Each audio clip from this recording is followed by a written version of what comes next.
Shaun, how are you? Good, yourself? Yeah, good, thanks, man. Thanks for making the trip down. Appreciate it. No worries. Yeah, so what have you been up to?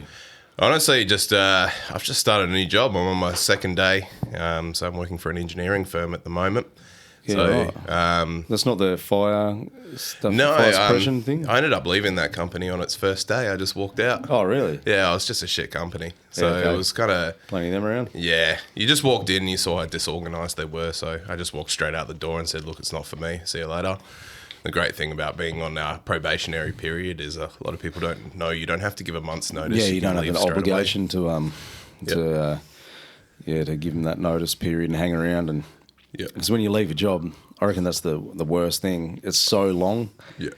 You know, if you got even like a week, if you've only been at a place, because is it like a week a year or something like that? Is it? Yeah, so most companies are about a month. The ones I work yeah. for, it's normally on your pay cycle. So if you're a monthly pay cycle like I am normally, okay. then they give you a month. If it's 2 weeks, normally it's 2 weeks and stuff like that. Yeah, right. Yeah, because when I've left jobs before, it's been like 2 weeks or whatever it is, and it's the longest 2 weeks of your life. It just drags way more than what it did any other previous time that you've been working there. You know, it just seems to go so slow, and you hate it, and you become unproductive. And I just rock up hungover all the time for the 2 weeks or the month. just do the bare minimum. Until they go, can you just go and leave and I'll come back? And I was like, yes, see you later. Well, when I was working up at Barrow Island, when I quit up there, I had to give some notice. I think it must have been a month or something, but I don't know. Yeah, I put my notice in just before I was going to go on R&R. Yeah.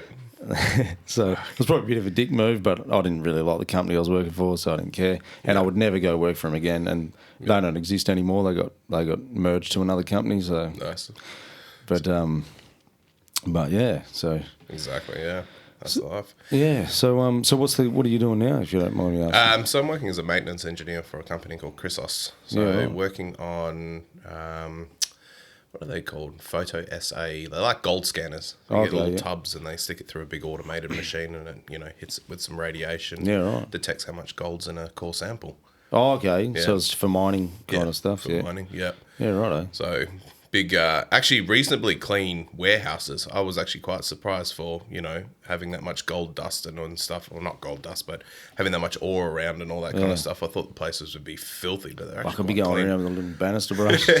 I have such a pocket. habit from my last job just to carry a cloth around everywhere, and I'm just like always wiping something down when I'm walking past, because I just like, if I walk into a compartment where there's so much dust, I just start sneezing like mad. Yeah, okay, yeah. Yeah, nothing gets done because I'm too busy sneezing in the corner having an aneurysm. Yeah, that's like I was working at the Boddington gold mine. We go there every now and then, our company, and I was down in the pit. We had to work on one of the big shovels. Yep. And I was just looking at every rock, looking for gold. Yeah, it's just I'll take this home. Then you end up taking fool's gold home or something instead. Yeah, it's and apparently, they say that it's really poor quality gold there. That they have to process a lot to get like a certain volume of it, as opposed to other places. You know what I mean? Yeah. So they might have to process like 10 tons to get a kilo or something. Or no, it's not that. That's but I'm just pulling a figure out of my ass. But yeah. Whereas another place might be like a ton to get whatever. But yeah, so that's what they say. I don't know if they say that just so people are like, I wouldn't even bother. It's shit gold anyway. I think they do, eh? Yeah. I've noticed a lot of big businesses will happily throw around a couple of porkies just to get rid of the customers and the clients and the, the competition, I should also. Yeah. But I can't imagine many people would be game enough to grab anything from there. There's, armed guards and apparently it's got a signature gold. So say you were to go take it to the mint or wherever you would take it, wherever it's from has got a signature. Yeah. So say hypothetically you took a nugget in from there that you found, or a bit of a rock or whatever, and that place, the mint or whatever, looked at it. Yeah. If they saw that it was from that area, they'd probably call the authorities, and go, should this guy really have this piece of gold or whatever? Did you get it from like you can get certificates so you can... Yeah. Jesus. So, they're onto it. Yeah, the world's going mad. We just control. Yeah, it's crazy. Didn't people used to stuff gold into their, like, cut themselves and put it under their skin? Oh, back in the day? The gold rush days, like early. Yeah. Yeah, I'd be doing it too. I know people have done it with diamonds before, but like... I can't imagine a gold nugget to be that comfortable to shelve, so... Hey, it depends how soft it is and how high quality it is. But I'd be more worried about the stone around the gold than anything else. Yeah, that's right. That's the hard bit. Yeah. But so what's how did you get into that line of work? Like, So I've always been a defence contractor. So I was ex-Navy, and then I went into working on super yachts for a while. Yeah, right. And that was an interesting job. Greg Norman? Yeah, I never got to meet any of the clients. I got to meet all their staff, which happened to be a lot of really good-looking women. Yeah, right. Which I was very interested in. I was like, did they hire any men around here? And then the senior engineer comes out and he's just like this old crusty bloke. And I'm like, oh, there's the man. And so, yeah, quality doesn't exist in that world. But, yeah, and then after that, I went back and just started doing defence contracting again. Right. So, which I was hoping I didn't have to do anymore. Working in defence is kind of like, it's slow and boring. Yeah, okay. Like it's annoying. It's a lot of politics and stuff like that. Yeah. So, yeah, and I took a year off. So I took a year off work basically, and just worked on like music and whatever I wanted. Woke up at like 9:30, 10 o'clock every single day. Lived a semi-retirement life, I guess. Yeah, if you can afford to do that, that's awesome, eh? If you're in a position where you can maintain that lifestyle. Yeah, exactly. So, and I mean, I've been in my place for 11 years now, so. Mortgage isn't expensive for me. So yeah, right. It's kind of just like I'm watching my friends pay like triple the amount per week of what I pay per fortnight. Yeah, right. So, yeah. So did you buy when it was kind of low or something, did you? Yeah, I bought when I was 20, 21. Yeah, roughly right. 21 years old. Yeah, and then... so how old are you now? 32. 32, yeah. Yeah, so... Which I'm planning to move. So I'm going to be moving up close to the city now because of the new job. Okay, where are you currently at? I'm currently in Waikiki. Just up the road from you. Yeah. And then I'll probably move to, I don't know, somewhere like Willerton or Bull Creek or around Shelley area or something like that. Yeah, right. So. I'm not real familiar with them areas, but I know Bull Creek because it's got that train station with the big letters above it. The only one that's got the big letters above it on the freeway. It's like the Perth's version of a Hollywood sign or something. Yeah, except for you get stabbed there. No, it's not Rockingham. But yeah, and apart from that, just doing heaps of music. I've been pumping out just a shit ton of music with Lindsay. Yeah. What about other people as well? So I work with Steffi, if you know Steffi, the little young fella, absolute god tier shredder. Yeah, like I don't know how he plays that fast. It's just something in his brain just. It just reminds me so much of when you go down the pipe in Super Mario. Yeah. That same sound when he does the fast sweeps. Oh, the noise. Yeah. Like we've had somewhere I'm like recording. I'll be like recording for a good hour, just like trying to get the best of the best take and trying to get two takes that are very similar, and then I'll quantize them together. Yeah. And I was like, you sit there and you go, all right, well, I'll quantize this. This will be easy. And then you zoom in and you're like, oh my god, there's so many notes. Yeah. There's like way too many notes. But yeah, I've been doing his. He's where are they at the moment? So I'm doing all their mix and mastering, like trying to get their sound at the moment. So more production. Yeah, right. Yep. They've done roughly half of their album songs at the moment. Yep.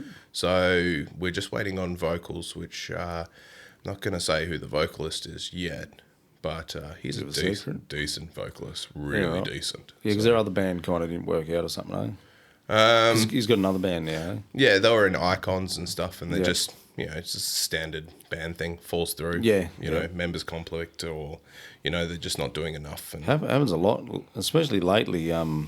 We were just talking about that last rehearsals we had. I think it was Tempest called it a day, Yeah, after 10 years or something? Yeah, and we were just like, man, there's a few bands. I can't recall any other off the top of my head, but just noticed that lately, a lot of bands seem to be calling it a day, which is fair enough. I completely understand. It's hard to sustain.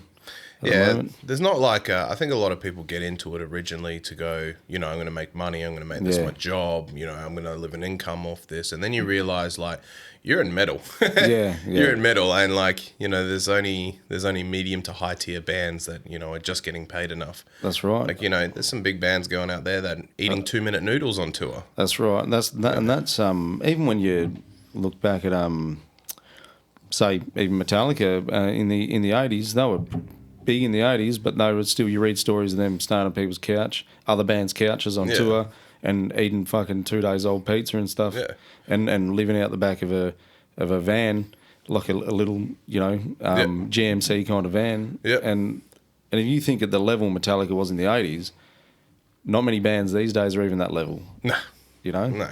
Well, the thing is as well, like I do believe those bands had to work harder to be cultivated because you didn't have social media. That's right, the exposure. So you didn't have things like Spotify or anything like that where you'd get recommended to a couple of thousand people on release and stuff like that. That's exactly right. So I do take my hat off to them because they would have just been grinding gigs, touring all the time, and stuff like that, which is really cool. And it's much cheaper, and it was probably easier to tax dodge as well. If I say that, legitimately. Yeah. Back then, these days, try tax dodge with any form of band. Good luck. It's hard. You will get caught eventually. You got to make money anyway in the first place. And then they tax you the living hell out of it, and you're like, well, I made nothing anyway. So it's like, it's cool. But I never got into music for money. Like, I think it's a dumb idea to do that, and it's going the wrong way about it, and. As much as, going back to what you were saying about, obviously now there's a lot more exposure, social media and streaming platforms, but at the same time, do you think it kind of almost pulls it the other way because there's a lot of music as well? Yeah, it's a very saturated market at the moment. So as much as you might get exposure, doesn't automatically mean people are going to listen to you either. Or they might just listen to one song next band, next band. Yeah. So, whereas back in the day, to hear a band, you would have had to have a cassette or a CD, and you kind of committed to listening to whatever's on there because you can't go to skip to another band. You got to take the tape out or whatever, Yeah, exactly. You know what I mean. But so in a way, there's more exposure now, but there's also way more saturation, like you're saying. Yeah. So it's a hard one, eh? Yeah, like it's different, very different, but. Yeah, it's got its own challenges. Yeah, there's always going to be negatives either side. Like, that's right. It all balances out somehow, and because that's like I remember when we did our first video, someone at work was like called me up and he's like, "Man, so you'll be quitting your job soon, eh?" And I'm like, "What?" He's like, "Yeah, I just saw your video, man. You guys will be that you pretty much made it, eh?" I'm like, "No, fuck you smoking, mate." I'm like, do you know how that cost us money? We'll never make that money back for like a long time playing local gigs. No, even for like 15 years or something like that, you still haven't made one of the videos back. So it's like, it's a hobby, man. Yeah. And you look at the income you make on your job or I make on my job. A lot of us make on the jobs we're on there. For 5 members of a band to be making that kind of money to be able to make ends meet, like mortgages and fucking kids and shit like that. So you say a band's going to have to turn over $7,000 a week. What band's going to turn that over? Probably not many in metal. That's right. Completely honest. And it's surprising how many big bands still, some of their members have day jobs. Like Jared from Machine Head, their bassist, he's a glazier when they're not on tour. And he rides a push bike because he can't afford a car. Jesus Christ, And he's a Machine Head, man. Yeah. I just couldn't do that. I'd just be like, nah. So like I know when we discussed the band if we were going to do any like tours or stuff, and we basically just said, look, we're just going to treat it like a holiday. We'll book it like a holiday off. We'll go stay in a fucking nice hotel somewhere. Yeah. And we'll go party it up, enjoy the atmosphere and all this kind of stuff. And go out on a boat, hire a boat somewhere, and go sleep on that. Yeah, that's right. And at the same time, you want to enjoy making the music because I think as soon as it turns into a job. Probably takes a lot of enjoyment out of it, I guess. But then again, I haven't been in a band that makes the money where you can have that as your job, So it's obviously I can't really compare, but I can just imagine that it'd be like any other job. It turns into a grind, and you get fucking over it. Exactly. I remember my parents when I was young. They were just like, if you what you call it, do the thing you love and turn it into a job, it'll never feel like a job, or whatever that saying was. I did that for a bit, and I was like, yuck, no way, no way I would do that. You know, I go to work, obviously. Like, I do like engineering and stuff. But then, when I come home, music is like my detox from everything else. And I think you've probably got a good balance yourself, especially if you're not doing a ton of hours at work. Yeah. If you're not doing, say, 12-hour days, so you've got that good work-life balance. You can go to work, do your 8, 10 hours, whatever you're doing, and then you can come home and spend 4 hours on music. Yeah. That's pretty good balance. Yeah, and then you don't get burnt out on the music, and and then you also, you got your job, and then I reckon that'd be a good balance to be able to do the right amount of hours at work that you can still do band things on the side and have enough time to do band things. Yeah, exactly. So my favourite thing is just at the moment in our band is just drinking red wines and writing music. Yeah, sitting in robes and drinking your red wine. No, and just naked the whole time. No, that's a terrible view for everyone else. But yeah, no, and we'll just literally... And we'll just sit there and write, and as the more red wines go down, the less writing we do, and the more fucking around and stuff like that. But how do you write? Run me through your process. Lindsay comes around. What happens? So I actually go to his most of the time. Okay, my studio's because he's got his actual drum kit and he's got his electric drum kit as well. And you just plumb that into the computer. Yep, straight into the computer. We can just MIDI out whatever our draft is. Yeah, and basically we'll just sit there. We'll start off with a riff, or maybe I would have had something that I've written a week ago or something, or a couple of days ago. Yep. And then we just go in and we just start fiddling with it until we get, right patterns down and everything like that. Okay. And then we just pump it out. We go, next step goes to Brendo. We show Brendo. Brendo goes, I like, blah, blah, blah. I love it. Let's work on vocals. He comes to mine for vocals, and then we do vocals at mine. And then obviously if he goes, I reckon this next verse, I want to kind of maybe double that, make that, you'll just play around the computer, copy, paste, done. Change the drums maybe a little bit just to change the dynamic of it, but, and that's it. And then... Do you write when you're writing riffs, do you write with vocals in mind, or what do you write? What do you have in mind when you're writing riffs? Because just lately, ever since we've played more gigs, I've been writing more of what I think would go over better live. Yeah. I try not to write for live, in a sense. I think the reason why is because, there's this perfect space when you're playing live that you can hear. There's this the space that you don't want to fill. You want more spaces when you're playing live. You want more drops and stuff because that's what people really like. Yeah. But then you look at it and you go, well, am I just writing what everyone else is writing now? And that's when it gets a bit iffy. So we just focus on writing whatever we want to write, and then we just evaluate it after. Like, I know we have a song, that we're doing next year called Fine Line. Mm-hmm. And when it was first listened to, they were like, oh yeah, it's all right, it's not that good, and all that kind of stuff. And then we chucked vocals over it, and then it was like, actually, this sounds pretty good. Yeah. So, and the vocals are basically what made the song. Yeah. So it's just a really, really riffy song. I just wanted a song where I could just riff out mad the whole time. I'm going to have to stand still playing that song live. Yeah. And, no moshing in that song at all. Too hard. And, and then, we have other songs where, I feel like I'm just getting, mauled by zeros. Yeah. It's just zeros on zeros on zeros on zeros and zeros. It's just like, are you ever going to touch the fretboard, Shaun? And it's just like, there's a 1, there's a 3, and there's a 4. Well done. Yeah, you got there. You passed first grade math. And, and, we just write whatever we want to write, I guess. Yeah. So, that's the best thing, eh? Yeah. Yeah. Sometimes vocals is good to write to. So maybe I'll do a riff, and then we'll chuck the drums and then produce it a little bit. Mm-hmm. Then Brendo will spit something over the top of it, and then I'll go back and be like, actually, this would sound better with it. Yeah. We did that for our EP, but our EPs was just a bit of, a laugh just to get something out. It was just like, we want to start playing gigs immediately. So, That's what we did with our EP. It was, now in hindsight, I kind of wish I could work on it now, because it's funny, because even a year later or whatever, my writing has just gotten so much better.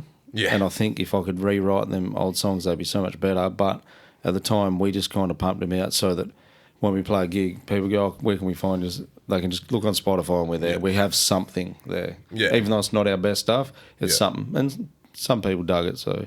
Yeah, exactly. Like, it's just... I know the focus for us was just to play more live gigs, and that was it. So even though we've already played 3. Yeah. But that's because of injuries and working away. Yeah, they've been pretty good gigs. At least you haven't had to headline the Swan Basement or something. I've actually never even been there. Yeah, right. So the only places I've ever played was, even from my last band, was Rosemount, Amps, and Badlands. I haven't played Rosemount yet. Yeah. It's not too bad. It's got a stage, and then it's kind of like... you can't go all the way up to the stage. They put like a gate thing in front and stuff, which kind of sucks, man. You want kind of people to jump up. Especially at local gigs. Yeah. Because then, it's a bit more intimate, I guess. So we played Rosemount in the last band. The last band I was in called Upheld. Yep. And then, they put the drummer on the left-hand side of the stage. So they had the main drum kit for the headliner at the back, and they put the drum kit off to the left. I don't know if you ever, I normally stand on the left side of the stage when I play guitar. Is that when you're standing on the stage looking at the crowd and you're on the left? Yeah. Yep. So imagine the drum kit being right next to you. Yeah. I tell you what, I've never been so deaf from a gig in my entire life. And which was a bit bad. I was kind of just like, why put it on the left? Now this screws our whole dynamic. But hey, I guess, it's doable. It'd probably make more sense to put it up where the bass is. Yeah. Exactly. So I don't know why they just why they went that way. Well, I do know why, but I'm not going to specify. Sorry, it makes me mad. Right. So this band, how did it start? Because obviously you knew Lindsay from when you were in Upheld. Is that correct? Or? Yeah. So I met Lindsay originally at the Rechabite. Is it called the Rechabite? Oh, yeah. He was in Cage the Hate? Yeah. He was playing a gig, so I went and watched him with my last guitarist, Jacob. Yeah. And then we had a chat to Linz, not a huge one or anything like that. And then just as I think a couple of months passed on, I got a message from Lindsay going, hey, do you want to come out in the boat? Yeah. And I was like, yeah, why not? Boat. And we spent 2 days out there drinking piss. Yeah. It was good. We had Big Bender. And and then after that, I basically, I wasn't feeling it with Upheld anymore. It wasn't like my kind of people or my kind of thing I wanted to keep going with. I wanted a kind of band where it was just like, I had my good proper brothers in there, like bros. Yeah. And people that I could actually like rely on, people who are good people and stuff like that in a sense. And so talking to Lindsay and then basically like, bro, do you want to start a band? And Brendo was in as well. Brendo, because he was in the Upheld music video. Oh, okay. Yeah, he was the actor in there. That's how you know him? Yeah, that's how I met Brendo, through Stephen, our last screamer in Upheld. Yeah. And he basically, I said, you want to start a band? And everyone was like, yep. I already had been writing music with Brendo. So Brendo was finding it difficult to get into a band because he's never been in a band. So like, trying to pick up a day one screamer that's never even screamed any songs. He just screams 2 songs, right? Yeah, it was a hard thing. So we wrote a song called Hell Let Loose. And, and I got Steffi on that track too. Steffi's just sweeping the whole time. And all I'm doing is just playing zeros. It's great dynamic. And, and then all of a sudden the band started forming. We had our first couple of sessions where we just got absolutely fucking plastered and just wrote some music and whatever stuck. And, I think now we've written close to 32 tracks. Yeah. Something ridiculous at the moment. Fucking hell. Yeah. But some of them get scrapped. Yeah. We listen to them at the end of the month and we're like, no. Got a song called Dead Friends that's been, made since day one pretty much of the band. And, it still holds up really well, but, we're just sitting there going, well, are we going to use it or not? Yeah. And because now we're doing stuff, in much lower tunings and stuff. We have some stuff in double drop C. Yeah, okay, right. So it's kind of like, That is low. Yeah. Use a pitch pedal and drop F. I was going to say using... I wouldn't buy a guitar for that. It's too much. But and we're just basically seeing... we've got a 3-track that we're going to be doing for next year as well. Yeah. So, and we have Lindsay from Primrose Path. Oh yeah. Lindsay Kearns. Yeah. She's singing on one of our tracks. Oh, cool. So she's doing the chorus and stuff, because I always loved having a chick dynamic. Yeah. As the chorus. And, yeah. And the rest is just angry screaming. Yeah, I actually thought about. I mentioned that to the band a little while ago. Thought on a chorus on our latest single would have been cool to have a female vocalist, but by that time the song was done. It was too late. And, but it's something that I've thought about. But you know, at the same time, I don't want to shoehorn it in, because just at the last minute, you know what I mean. I'd rather it be something that works really well and is thought out, and which sounds like what you have done. Yeah. So because I know there's one song that we're doing with her. You know, the song was made like 4 months ago, 4 or 5 months ago, and she's already recorded the draft stuff onto it. Sounding pretty cool, though. Yeah, sounding pretty good. I sent it off to Varley, and he's like, I still listen to it all the time, and it's stuck in my head, and I was like, cool, man, it's not coming out for a while. I was like, chill out on it. You'll be sick of it by the time it comes out. Yeah, exactly. So, but I've still got like a lot of orchestral stuff to do, a lot of synth stuff to do for the song. A lot of ambient, just like a lot of just basic producing stuff. Yeah. And then just to bring the sound up. Yeah, I'll be keen to hear it, man. So, yeah. Yeah, you'll have to show us. Well, we're going to have a music video with it, so it's going to be wicked. Yeah, so I want to do a 3 music video for the 3 track, but we'll see how we go. Yeah, that's cool, man. Yeah.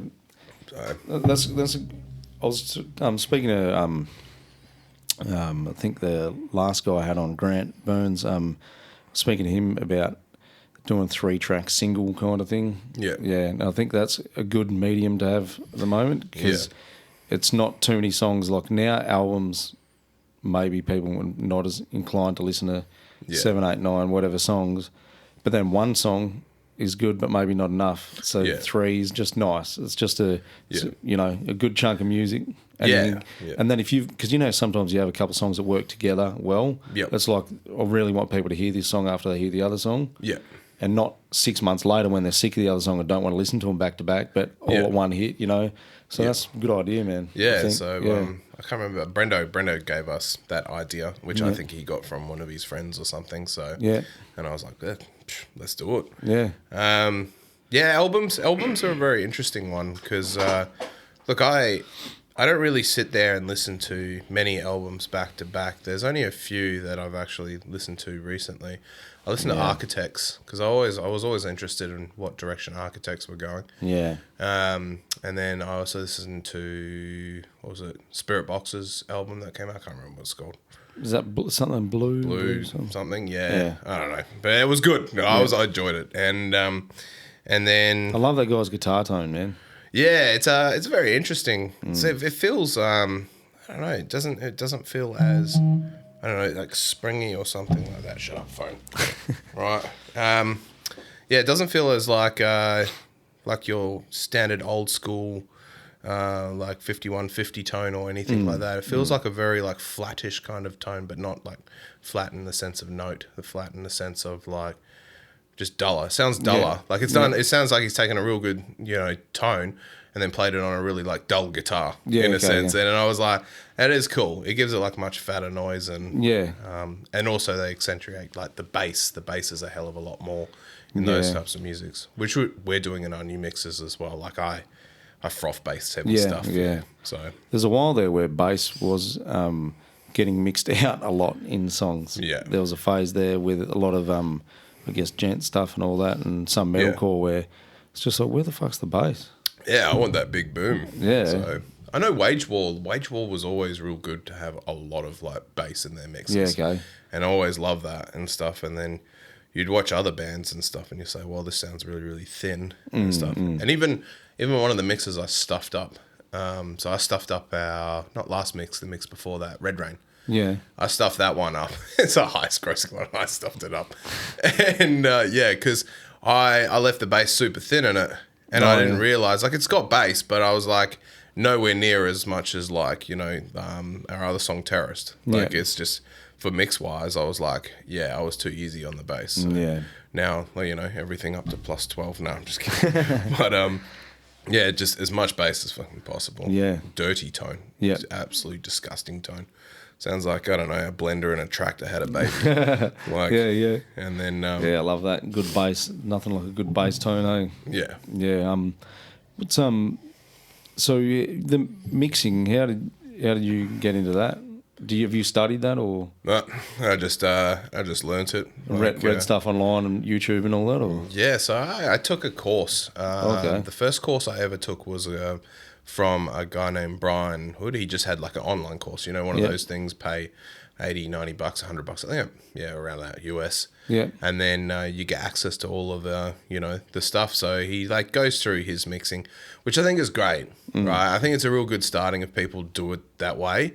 But the problem comes is that it takes you years to get your ears used to what you're actually listening to. Yeah. So it's not just about like popping out and going, oh yeah, and I know what a compressor does, I know what an EQ does, and cool, you know what everything does now.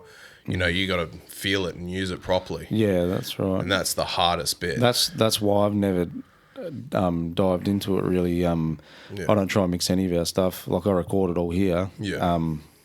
Guitars and that, drums programmed. Yeah. And then Josh sends me his bass. Yeah. And then I'll just add it in, and then Shannon sends me his vocals. And I don't bother trying to mix it or anything really. I just do like one that sounds like okay enough to just chuck in the car. Yeah. But I don't know what I'm doing, and I'll chuck a compressor on. I still really don't even get how it all works, and I've been meaning to look it up, but I'm just so fucking lazy with it, and I don't care either really, because I'm like, I'm never going to be that guy that's going to mix shit for people. I'll just send it to Gareth and pay him, like the guy that does our stuff, and then I'll just send him all the raws of everything and go, you fix it. you do what you do. Exactly. The funny thing is, though, is like you're saying, you get to get your ears used to it, because I've got this stupid thing I do. I listen to my mixes flat out in the car and in the crane at work, just because I'm so picky and so perfectionist about things, and I'll write notes in my phone. Yeah. And then I'll come home and then I'll just tweak the smallest things and little bits of riffs, and always doing it. And by the time he gets when we're done with the song and I send it off to him, by the time I get it back, I've heard my version of it so much that his is vastly different because it's properly done. Yeah. I'd never like it at first. Yeah. And it's like a massive shock, and I'm always disappointed. But then later I listen to my one, I'm like, fuck, that's bad compared to his. Yeah. But at the time I'm like, oh, I need to message him and give him a list of stuff to fix. Yeah. And it's really, he doesn't need to. It's just I'm not used to hearing it the way it's supposed to sound, really, because I'm too used to. And there's so many different like engineers and producers where you get a different sound from them. Yeah. So it's dramatically different too, hey? Yeah. So if you find like, even there's a couple of them on Fiverr, they're actually not half bad, to be completely honest. Yeah. I can't remember the dude's name. There's one from India. I sent something off like as a test one, and what was his name? I can't remember. But this guy from Fiverr from India, it blew my mind when he sent something back. I was like, what the? And I was like, that's pretty cool. I said, but it's not the sound I'm going for. Yeah. And so we went down that stage trying to find like the right mix engineer kind of for us and all that stuff. And then I just kind of like said, screw it.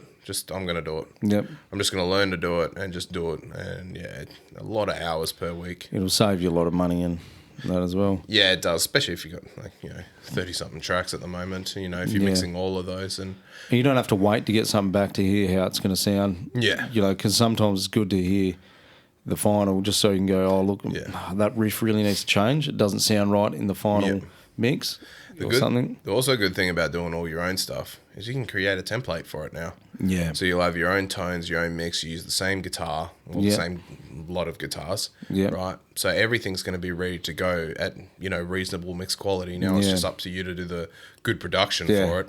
Once the good production's done, then easy. Yeah. Whack the masters on, the same as the other, and then just start changing some automation, some levels somewhere to give it a bit of different dynamic, and boom, done. Yep. So you can now, because of the template, it could be a mix could only take 2 hours, 3 hours now. Instead of, taking me, 3 days. Yeah. So that's what we got in RFMD, and then I've also got that for Steffi's band as well. Yep. So I can just pump out mixes like left, right, and centre. And that's good. And so if you get a band and you do a mix for them and they go, we love that sound, lock it in, that's our sound, then that way there's consistency as well. And then I'll because I know I know from, like, I went to this one producer, and he's amazing. He's Ryan Both, like, absolutely fucking, from Audax Studios. Amazing, most amazing production that, you know, ever. Mixing, love his mixing as well. You know, like, he's always got the drive to go, I want to get my mix better and better and better and better, which, you know, which everyone wants to do in a sense, where I'm just kind of like, you know, I get it to a certain level and I'm like, that's fucking sounding good to me. And I'm happy that the next 3 songs could be with this sound. And then I would move on to go, all right, now I want to try better. But I would do it like parallel on the side. Yeah. So I wouldn't do it while I'm like doing a proper mix for something. So, which I used to try to just make each one better than the last and stuff. And I found that was just more taxing on time and effort and stuff like that. And considering the songs are not like, you know, like crazy written by big producers or something like that, there comes a point where you go, well, should I be putting in shit tons of like days and stuff just on one single mix when the song's not really worthy to have that sense? So, do you have anyone you bounce your ideas off that you trust their judgment and their input? Say someone out of the band. Do you ever send a mix to someone and use them as like a producer in a way that they can go, look, man, I reckon if you cut that bit back and do that, it'll probably be a bit better or something. Because, you know, sometimes you're not always the best critic of your own stuff, you know what I mean? I've actually got like 9 or 10 people I send stuff to. And then you kind of value their feedback and... So, you know, like guys that have like been in metal bands before. That know what they're talking about with structures, not someone that goes, oh, fucking mate, that fucking broke down heavy or something dumb and arbitrary. It's someone that goes, look, I really think that if you do this, that'll make that change and it'll make it a lot better because your song's peaking too early and the rest of the song's dull. Yeah. Maybe if you move that over there or something. Yeah, exactly. Yeah. So they give me all types of feedback. You know, some of the ones I've just got like the fluffy feedback people where they're like, this is sick, I fucking love it. And I was like, just go for a little bit of an ego boost and then you know, and then send it to the hard ones. Yeah. So you gotta make yourself feel good sometimes. And I think you're personally, I think you're on something good. Like, I think your structures are interesting. Yeah. You know what I mean? I think what you guys are doing, your songwriting's really good. Yeah. Thank you.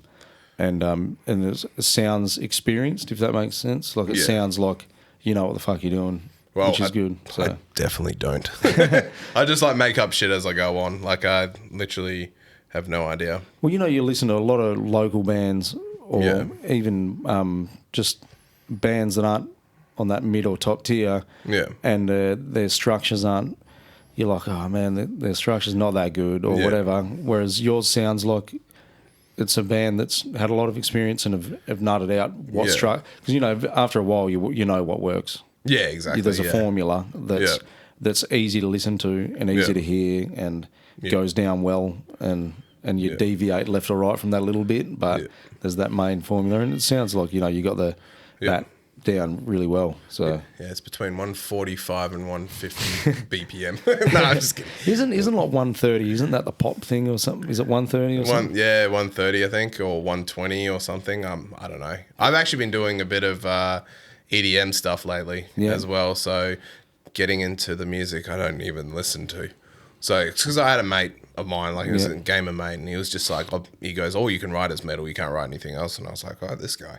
So like I whipped up something in an hour and sent it to him. He was like, this sounds like just Billie Eilish, like with some dubstep in the background. And I was like, yeah, enjoy, have fun. So he's like, can I put this on my Twitch channel? I said, yeah, go nuts. You can have it as your opening thing. So yeah, that's cool. Started doing stuff like that, using a lot of synths and stuff. I think these days it's very important to have a decent amount of synth in your music. Yeah.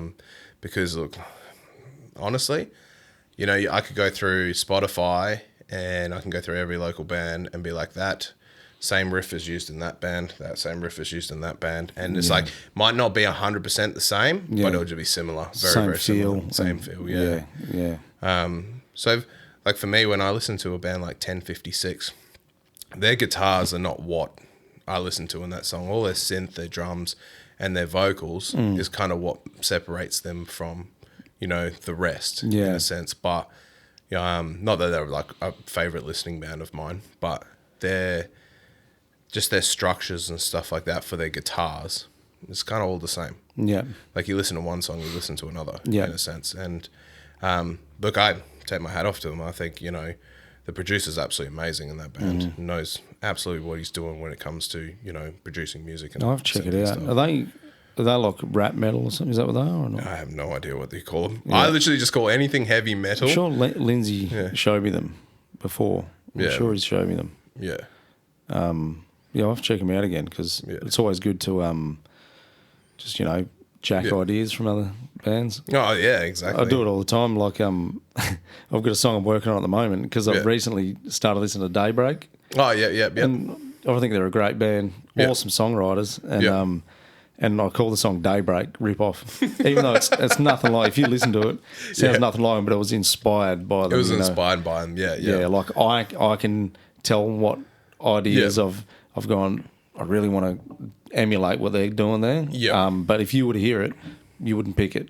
Yeah. Well, hopefully. Hey, look, you know, it's interesting. You know, some things I put one of my draft mixes onto a stream. So there's a guy Spectre Sound Music or whatever it's called, right? And put it on his, and you know, you pay a bit of money, and he reviews them. He reviews the mixes for you. So he's a mix engineer or producer, and he will review it and give you like feedback, proper feedback. So it's kind of like, you know, there's too much click on your kick drum. There's not enough of snare. Missing a lot of low end of the snare or something like that. Cymbals are too harsh, etc., etc. So I sent him one mix, and it was a song called Party On, which is not out yet. And he absolutely loved it. He thought, you know, it was absolutely amazing. He loved the guitar tone. He guessed the guitar tone as like neural DSP when it was actually TSC. Oh, okay. So yeah, I just use a really shitty TSC guitar tone. I don't use anything, you know, amazing. I don't even use my Helix for my studio stuff. Right, yep. My Helix is just purely for live stuff. The rest of the stuff I do with TSC. And TSC, I've never even heard of it. yeah, it's just basically it's not 5150. What's the other amp? The PV one, the old school. Triple X 6505. 6505, that's it. Yeah. So it's a 6505 modeled amp and stuff like that, and you know, whoever the guy who builds that is obviously incredible. So he just keeps upgrading it and just gets better and better and better. Very, very simple UI to use, lots of IRs and stuff like that. And then occasionally I use my down-tuned IRs that I bought. Yeah, okay. So from Bogan Digital, which they're the ones I use live. Oh, okay. Yeah. That's the company that does a competition every month or something, no? I think he works for them. I'm not too sure. Okay, yeah. Now, I think it's Nail. Is it Nail the Mix? No. I know he was on Nail the Mix or something, but and then... Is that Will Putney guy's thing, Nail the Mix? I think that's... Yeah, I don't know. I don't keep up with him, but... Yeah. Which I've never done Nail the Mix, but I've watched some of my friends do it, and they just become phenomenally better at mixing afterwards. Really? Yeah. Right. So, but it's someone else's mixing. Yeah. That's the thing. Like they will become better and it sounds really good, but you're just doing someone else's work. Yeah. So it's like you're being not a copycat, that's a rude way of saying it, but like just someone that's like, you're not allowing your creative mixing side to take over. Yeah. You're disciplining yourself to someone else's work, which is kind of a, you know, you want to be unique. Yeah. You got to steer away from that stuff. Yeah, for sure. So, yeah. I think same with the music writing process, to be honest, as well. Play other people's music, there's less likely you're going to write your own. And I've always believed that. Yeah. So I stopped learning other people's music pretty much since high school. Yeah, I'm the same. I learnt a song here and there. I learnt a bit of Cemetery Gates, a bit of Master of Puppets, the usual shit, Symphony of Destruction, Angel of Death, Raining Blood, Seasons in the Abyss. Yeah. Bits of riffs here and there. But like I was saying to the last guest, I just can't learn a full song of someone else. I get bored. I'm like, I just want to write my own shit now. Yeah. And I've always been like that. Ever since I picked up guitar, I would always try to make my own stuff, even though I didn't know what the fuck I was doing at first. You know, there's a lot to get your head around. But yeah. I never know what I'm doing. Like, I've got guys in the studio that come from, like, Whopper, that, you know, absolutely, like, autistic god-tiered dudes, like, and... you know, like, not going to name him in case he, like, sees this and then kills me for calling him autistic. But, he basically, these guys are like, yeah, play this and this is the note and blah, blah, blah. And this is the structure and that's the BPM. And they can just do it off the top of their head. Yeah. Absolutely amazing. Perfect pitch as well, like both these guys. And I'm sitting there like, just slow down, man. Slow down. And then even creatively writing, they're pretty fucking good. And I just said to them, I said, look, you need to be setting up your recording gear. You need to be setting up your little studio in your house and you need to be going for this. Yeah. Like, don't sit there, playing your computer games all day or, sitting out the back doing fuck all. Do some stuff with your time. Like, you're this phenomenal at it. Yeah. And this guy's been on tour with the Eagles. He's also been on tour with, what's his name? Paul Kelly, that country singer dude or whatever. Yeah. So, like, he's really absolutely phenomenal. So he ended up buying my old computer off me. Yeah. Right. Which I set all the music programs up on him and I just kind of like split my licenses and stuff, which I don't think the companies would like. But hey, fuck them. Don't charge so much. But he just, in the first week, he sent back like 8 tracks to me after he learnt it. And I was like, that's phenomenal. And then stopped. And I was like, don't stop. Keep going. And I said, like, these were like Beartooth level kind of like tracks. They sounded so good, so well produced. And he was just absolute god tier. But you ask him what he's doing these days, he's just kind of just floating around and stuff. Yeah. And, such a waste of talent, man. This drummer I used to jam with years ago. He was in Sansu for a while. Yeah. Ben Stanley, don't know if you know him. No. Oh, amazing extreme metal drummer. Yeah. Amazing. And I don't think he plays drums anymore. And I'm like, it's such a waste because you're so fucking good, man. Yeah. So good. Yeah, I think some people just get that groove and go, no, I don't want to do this anymore. Or they get a misso. Yeah. And then they get a job. And then they, just want to go and just have a missus and a job, which, there's nothing wrong that men want to do that kind of stuff. I get the whole settle down thing. I tried it when I was younger. Failed at that hardcore. And, but I just think, there's so much more hours in the day. You can only play with your kids so much.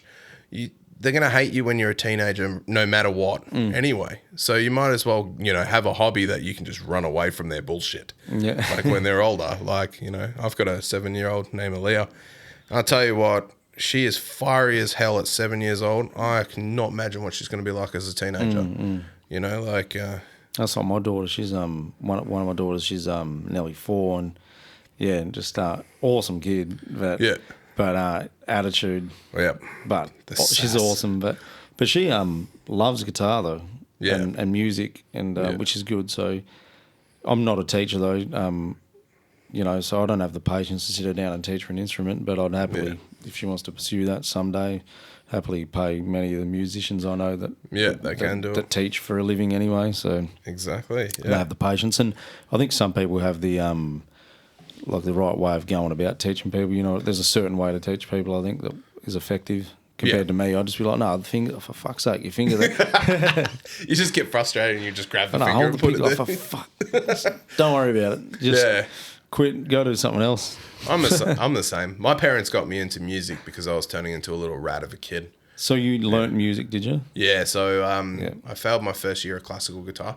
Yeah, okay. Got kicked out.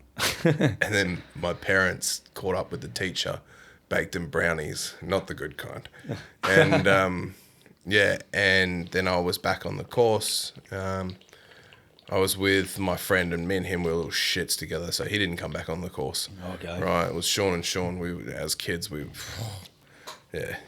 always in trouble. Whatever, it's life. But yeah, and then I did a further, I think, 8 years of classical scholarship. Yeah, okay. And then and then I started doing composing, music writing, orchestral.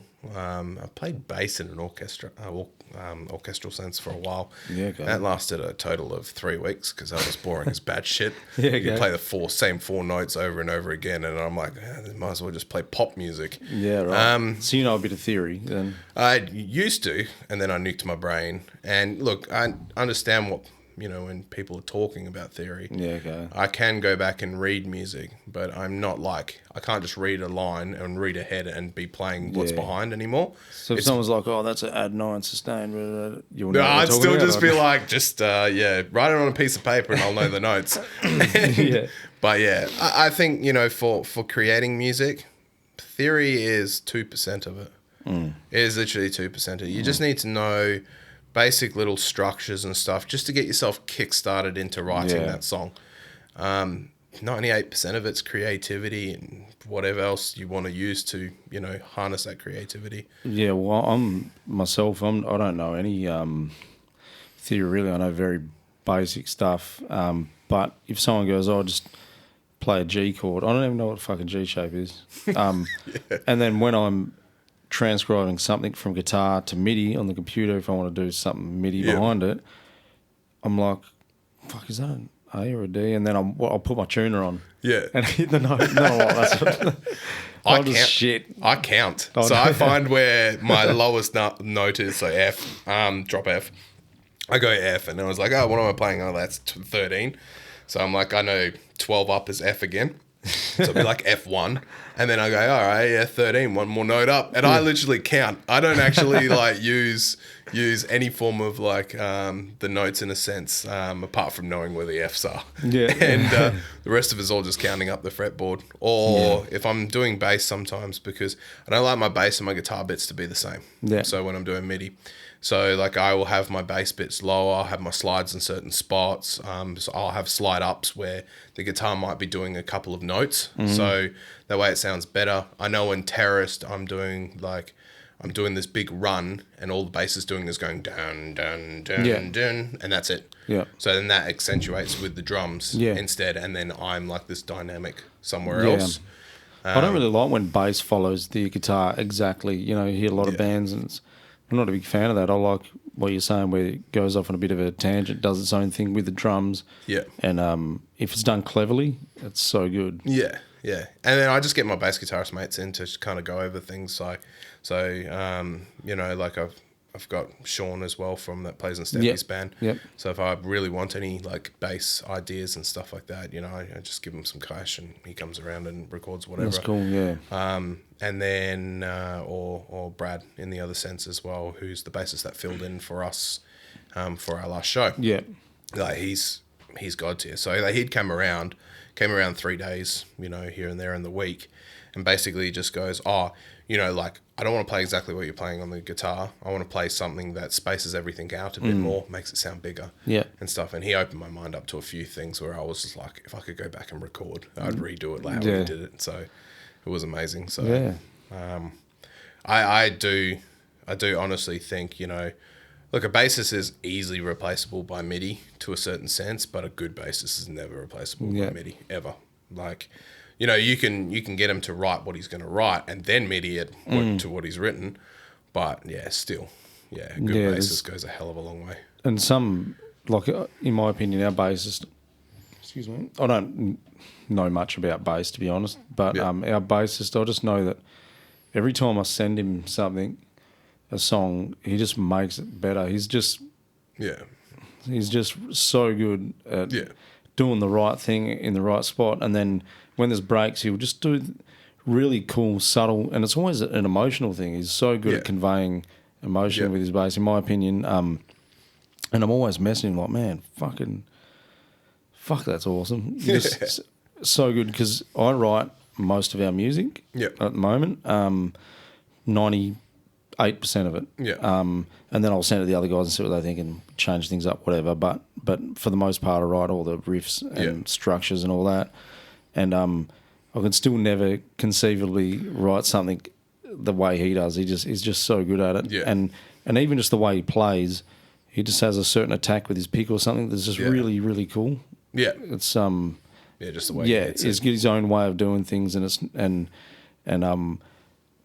think it would be hard to replicate, but probably could be to an extent. I don't know. I don't know shit all about programming bass at all, to be honest. And but then at the same time, I thought that about drums. But then you hear some drummers and you're like, fuck, they're little ghost notes and little things. They can do some clever shit, Playing with the velocities. I know with Steffi's new band, oh my God, the drums in that. Jesus Christ. When they got into the band, originally the band was just going to be an online band. Oh, okay, I think he mentioned something about that to me, Yeah. And so there's just blast beats everywhere. And it's fucking, they're playing at 300 BPM in one of the songs. And there's full 32 note blast beats in it. and stuff. So it's like, it literally sounds like a machine. Is that programmed or a real drummer? All programmed. Oh, okay, yeah. So we are going to be hitting up a real drummer, but I'm not going to say who it is until, we're confident that, they're confident. We're confident that they're going to come on and do some stuff for them. Yeah. But we really want, like that album to kind of have the live drum sense. Like I'll like splice in the MIDI and stuff like that, but we kind of want like the real drums on there, so it's like authentic as hell. So, especially with blasts, you can hear when they're fake. Yeah. Because there's something about a real blast beat that just it's even though some drummers I'm sure are really consistent with it, but there's that bit of a wavering of But I like it like that because it's when it sounds like a machine gun, when it's clearly fake, I find it fucking so hard to listen to. Yeah. It sounds like it, just like you're hitting the snare going bang, bang, bang, bang, bang. Yeah. The snare, not like you're just doing a drum roll, like a slow drum roll. I know some people really like that sound. Also, I'm sure it probably has its place. Normally it's in more spaced out kind of drums than what's it? So instead of like fast drumming needs to have a lot of dynamics, a lot of natural sound. Yeah. But then, when it comes to, shit that's spaced out, the real easy chug shit. Yeah, I see what you mean there. You can just leave that all high and but when it's full on and there's drum rolls and like stuff like, bloody like Cryptopsy or something. Yeah. Like that, what's that Flo Monnier or whatever his name is? Nah. Fucking, they're insane, man. Yeah. Crazy, it's all over the joint, random, fast as fuck, and super technical. And I can't really get into it, but I appreciate it. Yeah, I've got it on my Spotify playlist. Yeah. Every time it comes on, I nearly always skip it. Yeah. But I'll listen for a minute, and I'm like, fuck, that's just... I just love the insanity of it, but I can't get into it. It's great. It's great when a song has like all that technical ability and stuff. But what I really love to listen to in a song is just the natural flow. Yeah, I like the song to really flow and like. I'm the same. Groove, man. Groove. It's good to have groove. Yeah, I want to be bopping my head. Yeah. So, and if I'm not, I'm just kind of like, I don't even bop my head to some of our songs. I'm like, this is boring. It was fun doing it, but it was boring now. So, what's some of your favourite bands? What gets you going? What do you like? I've got what gets me going. So I like a band called Currents. Yep. So the guitarist from Currents is also in. Oh my god, I always forget their name. Fuck, because I don't listen to that style of music. Was it? I am not going to remember. I've literally mind blanked. But yeah, Currents is one of my like all-time favorite bands. Every time they release something, I'm all over it. Like, I'm just like, because the guitarist produces the band, the guitarist mixes and masters and everything under the sun. So it just sounds awesome. And it's cool what he's doing. They've got their own sound, like completely. You put a Currents song on, and you're like, that's Currents, like straight away. I like bands like Wage War as well, but I like Wage War for more the mixing aspect. So who does their mixing and mastering, but it just sounds really good. So I like listening for that because dynamically to my ears it just tickles my fancy. I do like my old Kill Switch Engage as well. Is it Just Barely Breathing or Alive or Just Breathing, that album? What's it called? I always get it mixed up with the song name because the song... I never remember album names, but I just remember like... what's it? Life to Lifeless and all that? Yeah. Because a Curse or whatever the fuck it's called. Oh, My Curse? My Curse, yeah. So I put everything on. I never read the names of anything. I'm also terrible with people's names as well. Like I'm just the same. Starting this new job and everyone's like, hi, I'm just like, who are any of you? Walk in the office, they're like, hey, Shaun. I was like, I don't remember anyone's name. I'm the same. As soon as I shake their hand, I've forgotten their name. It's the worst. Hey, at least you're in Australia. You can just say, hey, mate. Yeah, that's right, yeah. But, and, other bands that I listen to currently at the moment. I don't know, just a mixture. A band called Novelists as well. Yeah, okay. So I think they've got the same producer as 1056. I'm not 100% sure. Okay. But it sounds like it to me. Just sounds like the quality and stuff like that. It sounds like it's kind of similar. What are what are albums you go back to listen to? Like, what are your albums that are timeless for you? What are your top 3 timeless albums? Oh God, I don't really have one. I know it probably always changes, but what pops into your head straight away? Wage War's recent album, and that's only because, you know, referencing and stuff. Yeah, fuck, I'm actually going to pull out my phone so I can actually get the names of things. This is how terrible I am. My Spotify just sits on, like, shuffle. Oh, yep. All right, let's find it. Do you have a playlist, or do you just put it on the radio thing? Radio thing, yeah. And I've got no... Can't even search it up because I've got no... what you call it, reception. Oh, really? Don't you? Nah. I'm with Optus, man. They're terrible. I mean, they've already taken half my data, haven't they? They say, oh, nothing else will... It's only your license that's been exposed. I'm like, yep, cool. And then all of a sudden, 60 scam messages a day. Yeah. I was like, are you sure it's just my license? It sounds like my phone number too. Yeah, right. So, it's a bit bizarre. But yeah, I think they got a song called Monsters on it or something. But yeah, I don't know. I just mix... I listen to a range of music all the time. That's not that Falling in Reverse? No. It's I think it's from Currents, but it's their album that they did before their new stuff was coming out just recently. Okay. So, and that's just phenomenal. Yeah. Like the album on there, phenomenal. The singing, the screaming, you know, the mix work as well. I just think the mixes, like, they don't sound super perfect. They don't sound super refined. They have this real natural sense to it, and just, you know, I still feel like I'm listening to a local band, but like a local band that's god tier. Yeah. Like, and you know, it's kind of cool doing that. So that's good. But yeah. What about as far as guitarists? What are your top guitarists? Who are guitar gods for you? None. Santana. That's about it. Santana's good, eh? Yeah. 100%. I like guitarists that are, you know, in a sense slower. Like my mate Brad, he's probably one of the guitarists I look up to, stuff. And he's not a shredder. He's like an indie guitarist. And just the way he plays, his technique is perfect. Yeah. It's absolutely just perfection. Like how he moves his picking hand. You know, you get a lot of guitarists that move quite a bit. I move a lot. Yeah, I'm the same. He doesn't even, he just, it's all like micro picking. It's all like, it looks like he's really economic, not wasting any energy. And and it looks like that, but then when you hear it on the mixes, it's like he's picking it pretty hard.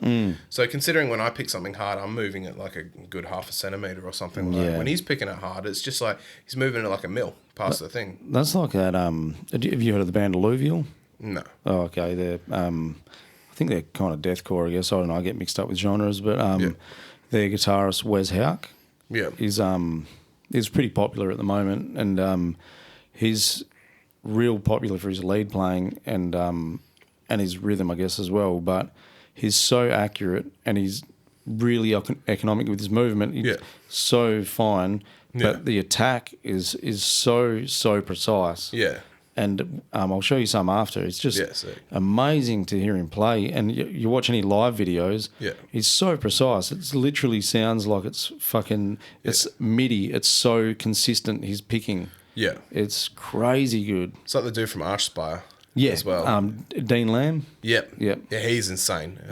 So when Steffi introduced me to that band, I was just like, this the whole time. I was like, what the? They're full on, eh? Yeah, I was just like, and it's crazy. And like the vocals as well, I like these like his rapping vocals where he's just like, I'm like Eminem with a raccoon in his throat or some shit, or he's just eating a rose bush and decided to start like rapping, and it's just phenomenal. Like they got their own thing they're doing. Hey, it's cool. Yeah, and it's hard to do nowadays is to be that unique, but and especially for extreme music, the music they play, there's a lot of bands doing the same thing in that genre, but they seem to just somehow have their own thing they're doing. Yeah. It's fucking awesome. I don't get hugely into them, but I have a lot of respect for them, and I can see the talent there for sure. Yeah. It's not my thing, but I reckon it's awesome. Yeah. Oh, definitely. You appreciate it. It's not something I listen to on I wouldn't go put it in my car or something, to be honest, but I don't think it's shit. It's just not my thing. Yeah. But, yeah. Fucking, what was it? When I was watching, what is their recent music video? whatever. They're in like some medical place. Oh getting blown I was to going to say pieces there's and stuff. guys that, I don't know the one you're talking about. And I was like, wow. I was like, that's a good video. I've always wanted to do like super gory, super fucked up videos as well, like real mental hard hitters and stuff. But at the moment we're just doing, normal kind of chilled out videos. And I like watching bands perform though on their, because this is just personal thing, but a lot of bands go the route where it's like almost like a cinematic trailer. Yeah. Whereas I miss the 90s era of just watching the band rock the fuck out. Yeah. Do you know half the time when we're doing playing, I'm not even playing anything. Like I'm not even playing the right thing. Like doesn't matter. Yeah, I just don't care. I just like Varley was like spin, and I'm like, I'm a big boy, Varley. I'm gonna be throwing up. I did throw up, right? So and then you'll be like spin, and the breakdown's going like dun dun dun dun, and you're just like, I'm not playing that while my guitar's up in the air. Yeah, no one's that good. That's like when we did that futility video. Elliot goes, "Oh, can you do the guitar spin thing?" And I was like, I don't have $2,000 to replace this guitar. Yeah, no. I'm going to snap the headstock off on the ground or something. Something's going to happen. Yeah, or you're going to kneel and then it's going to hit. And, I'm just like, it's not happening, man. I'm just going to try look cool some other way. Yeah. Hopefully. Hopefully it works. I need to use your toilet quickly. Yeah, man. Go for it. All right. I do everything the most laziest way. Yep. Including not going to the gym. Work smart, not hard, mate. Yeah. And Lindsay hates it. He's like, bro, you're getting fatter. Go to the gym. I was like, oh, try, man. And he's like, you're not trying. Don't lie to me. And I was like, yeah, I'm not going to lie to you. I'm not going to the gym at all. I'm eating pizza every day and not giving a shit. And he goes, yep, typical. Yeah, you get it. You gotta live, mate. Yeah, I won't live long if I keep doing this. Unless you're enjoying it, though. Yeah. Look, I used to love the gym and stuff. There's people that are way more unhealthy than you. Oh, yeah. Definitely, oh, yeah. Guys that'll be sinking a carton of piss a day and fucking eating KFC every day. And yeah, no. I can't do that. My bowels will not let me.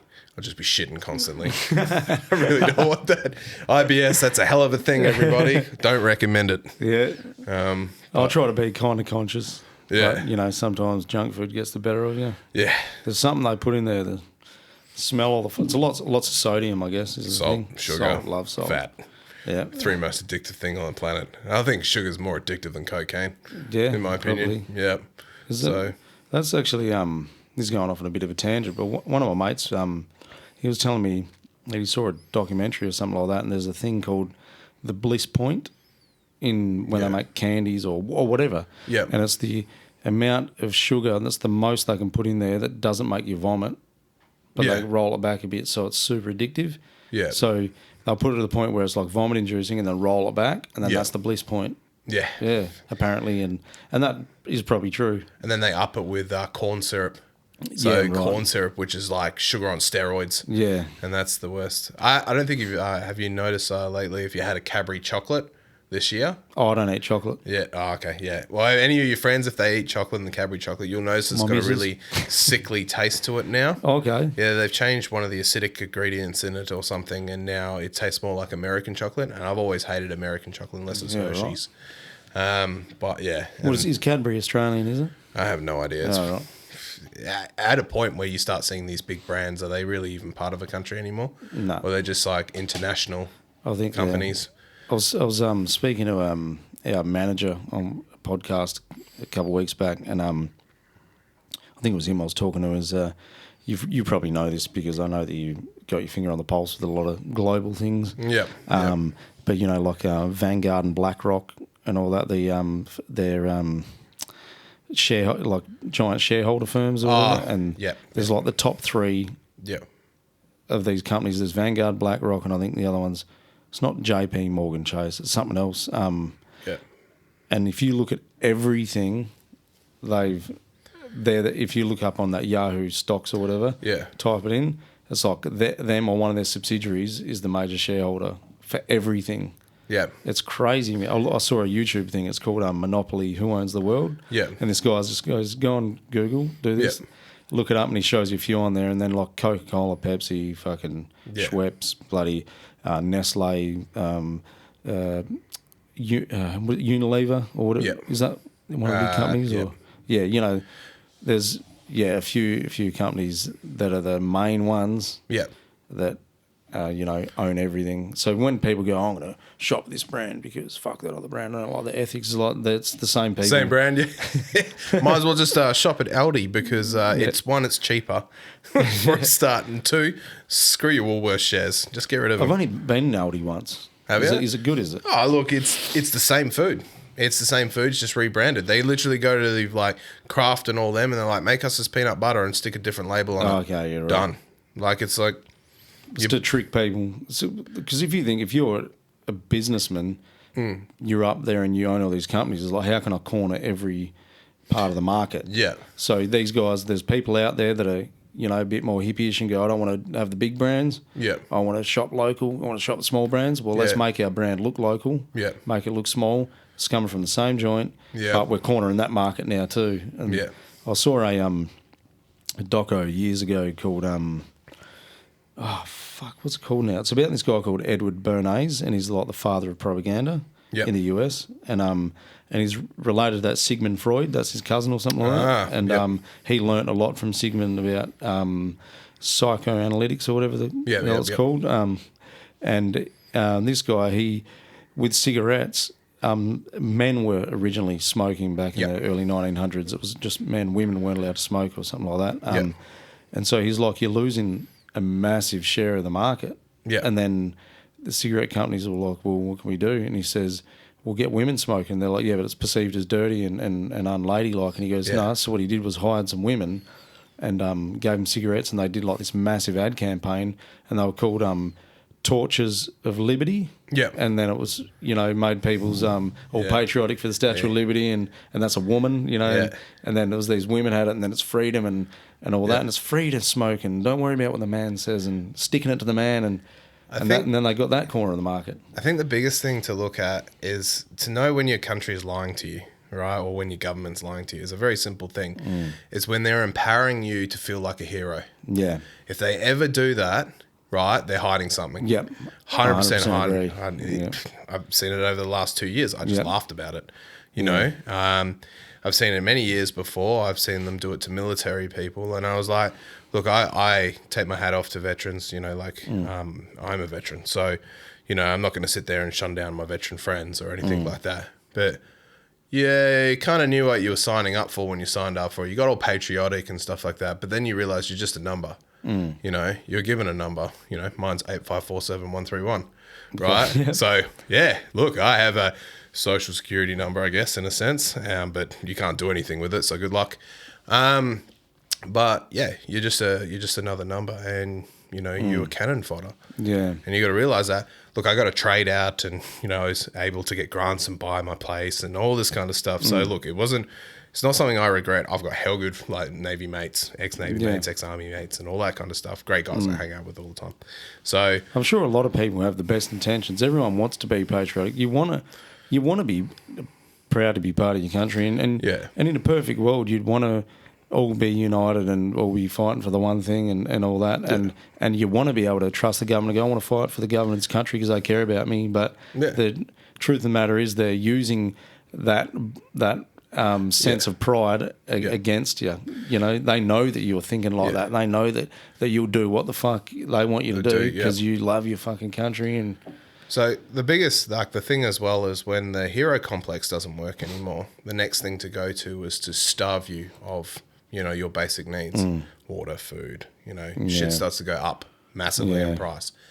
Where to the point where, say we're at World War or something like that, to get everyone else over, the only way they can make money is to go to war. And then you go, they said, heaps of people put their hands up, and conscripted, and they went over. And they fought and they fought and they died, and heaps of young kids died as well, and kids 16, 17, 15, 14, whatever, ones that got in illegally.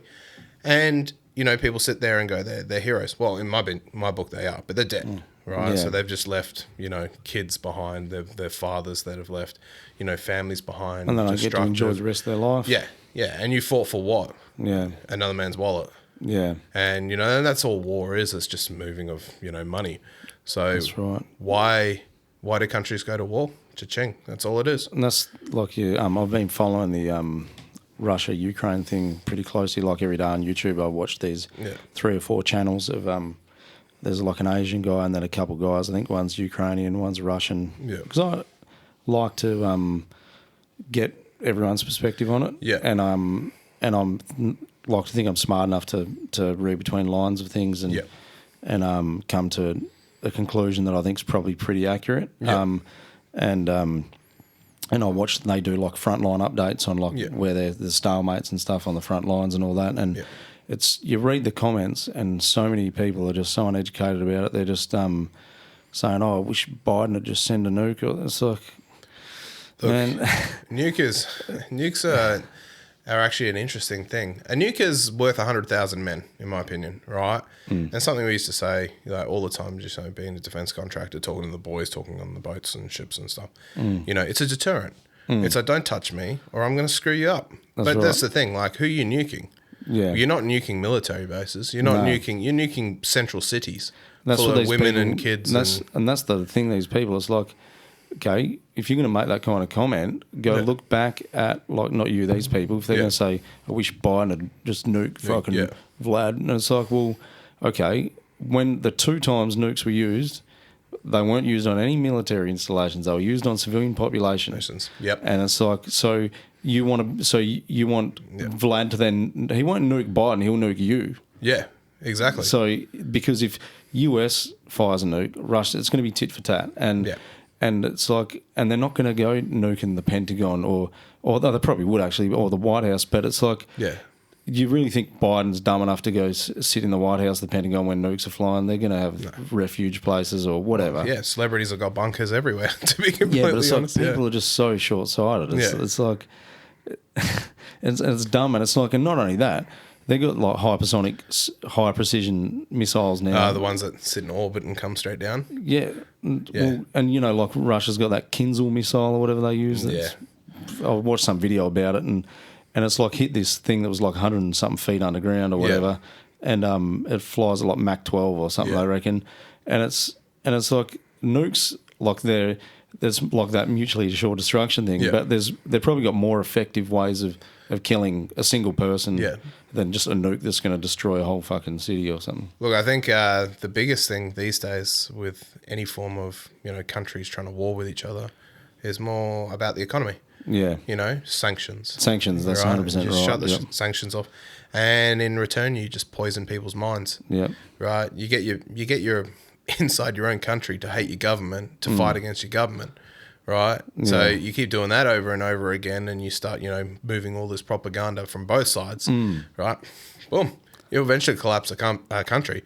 That's right. It's a bit interesting with, so like us here in Australia, like I know with the, you know, the pandemic marches and stuff like that, you know, the news will report that there's like no marches. And then you log on to social media and there's like, there's our friends all like videoing and stuff like that. And they're just like, that's all fake and that's propaganda. And I was like, I know that guy in real life though. Yeah, and they mislabel them. Yeah. And it's like they're calling them like you know, vaccine deniers or anti-vaxxers. Or anti-vaxxers and stuff like that. It's like there's some of these people, their stances are not anti-vax per se. It's freedom of choice. Do you know actually, so a lot of the guys that I saw at the marches and stuff and who were on my Facebook and doing the live thing were vaccinated. So the thing is they weren't so much just going out there to protest the vaccination. They didn't actually care about those. It was more the fact that we're, you know, locking down constantly and stuff like that. I don't think kids should have ever been taken away from school. No. And this is kind of close to me because one of my American family members, she's 15 years old. She hung herself this year. Okay. Right? Yeah, right. So, you know, especially in younger girls and stuff like that, socialization between younger girls is such an important thing, especially in teenagehood. Yeah. This creates like long-term effects for the rest of their life and how they are sociable in the future and stuff like that. Exactly right. And no. So basically America decided, we're just going to be shutting down all the time. One case shut down, one case shut down. And we all, I think anyone that's got more than 2 brain cells to rub together knows that it wasn't because they were concerned about your health. Yeah. And look, I don't think the whole what the government did is any form of big conspiracy. There's no conspiracy behind it. It's the fact that we just got shit leadership. Yeah. We have a shit government with a shit leadership policy. People who just knee-jerk reaction. Yeah, absolutely. People who run under the census of that no one is to die. Everyone's going to live forever. And this is how these people think. It's very sterilized in a way of thinking. So, you know, like if they realistically approached it, say, with the same government from, say, 50 years ago, this would have gone down a hell of a lot differently. And the fact is, we are not learning from, you know, our past history as well. So Spanish flu and stuff like that. Yeah. What did they actually even look into? Like, okay, it's not technically the same thing in a sense, but was it as bad? Or, you know, there's, for everyone that wants to know, there's a report called Fault Lines. You can Google it. Fault Lines is done by a whole bunch of fucking professional scientists and stuff, old buggers. And, yeah, they've basically came together and said what all the faults were during the COVID pandemic period. Okay, right. I'll check it out. Isolations and lockdowns were the biggest one that they pointed out. They don't actually say anything about the vaccine, you know. So like, you know, and I'm all for vaccines and stuff like that. I'm not against them. Some of my friends are, which is completely fair. But we're still friends and we can still get on. You know, like if you want to take it, you take it. If you don't want to take it, don't take it. That's my issue is because people think that if you are pro-choice that you're against their choice. It's like, you know, like some people go, you know, because I've said to some people, say at work, I've said, oh, you know, look, I think it's bad that they're, you know, your job's on the line. I think it should be your personal choice because the notion of me being vaccinated affecting you is silly. That's like me putting on sunscreen so you don't get burnt. It's dumb. And so if I choose not to have it, how does that affect you? It doesn't. So why do you care? And then they go, oh, because you're going to clog up the hospital system. And it's like, well, I'd happily sign a waiver if I don't want to take it. I don't. If I have to be hospitalised, I'll foot the bill, whatever. Or something, you know what I mean? Well, give me back my my Medicare that I've paid over the years through tax. Yeah, that's what I'd be saying to them. But you know, the big thing? Look, I've had a lot of vaccines. You know, ex-military. They lost my file once, so they didn't know where I was up to. So they just started again. Yeah, right. They just have all these needles in one day. I was so sick. I was so sick. And then like later, is like I've read some reports and stuff that, you know, it affects like your pancreas, which affects your insulin, which affects, you know, diabetes and stuff like that. Which I don't have diabetes, thank fuck. But then, you know, looking at it, and it was just like, a lot of people that have a lot of vaccines are quite obese. And I was like, oh, well, look, that might be a factor. But I'd say, you know, food culture is just as bad here in WA. So, you know, that's another one. And drinking, you know, big one for Aussies is drinking.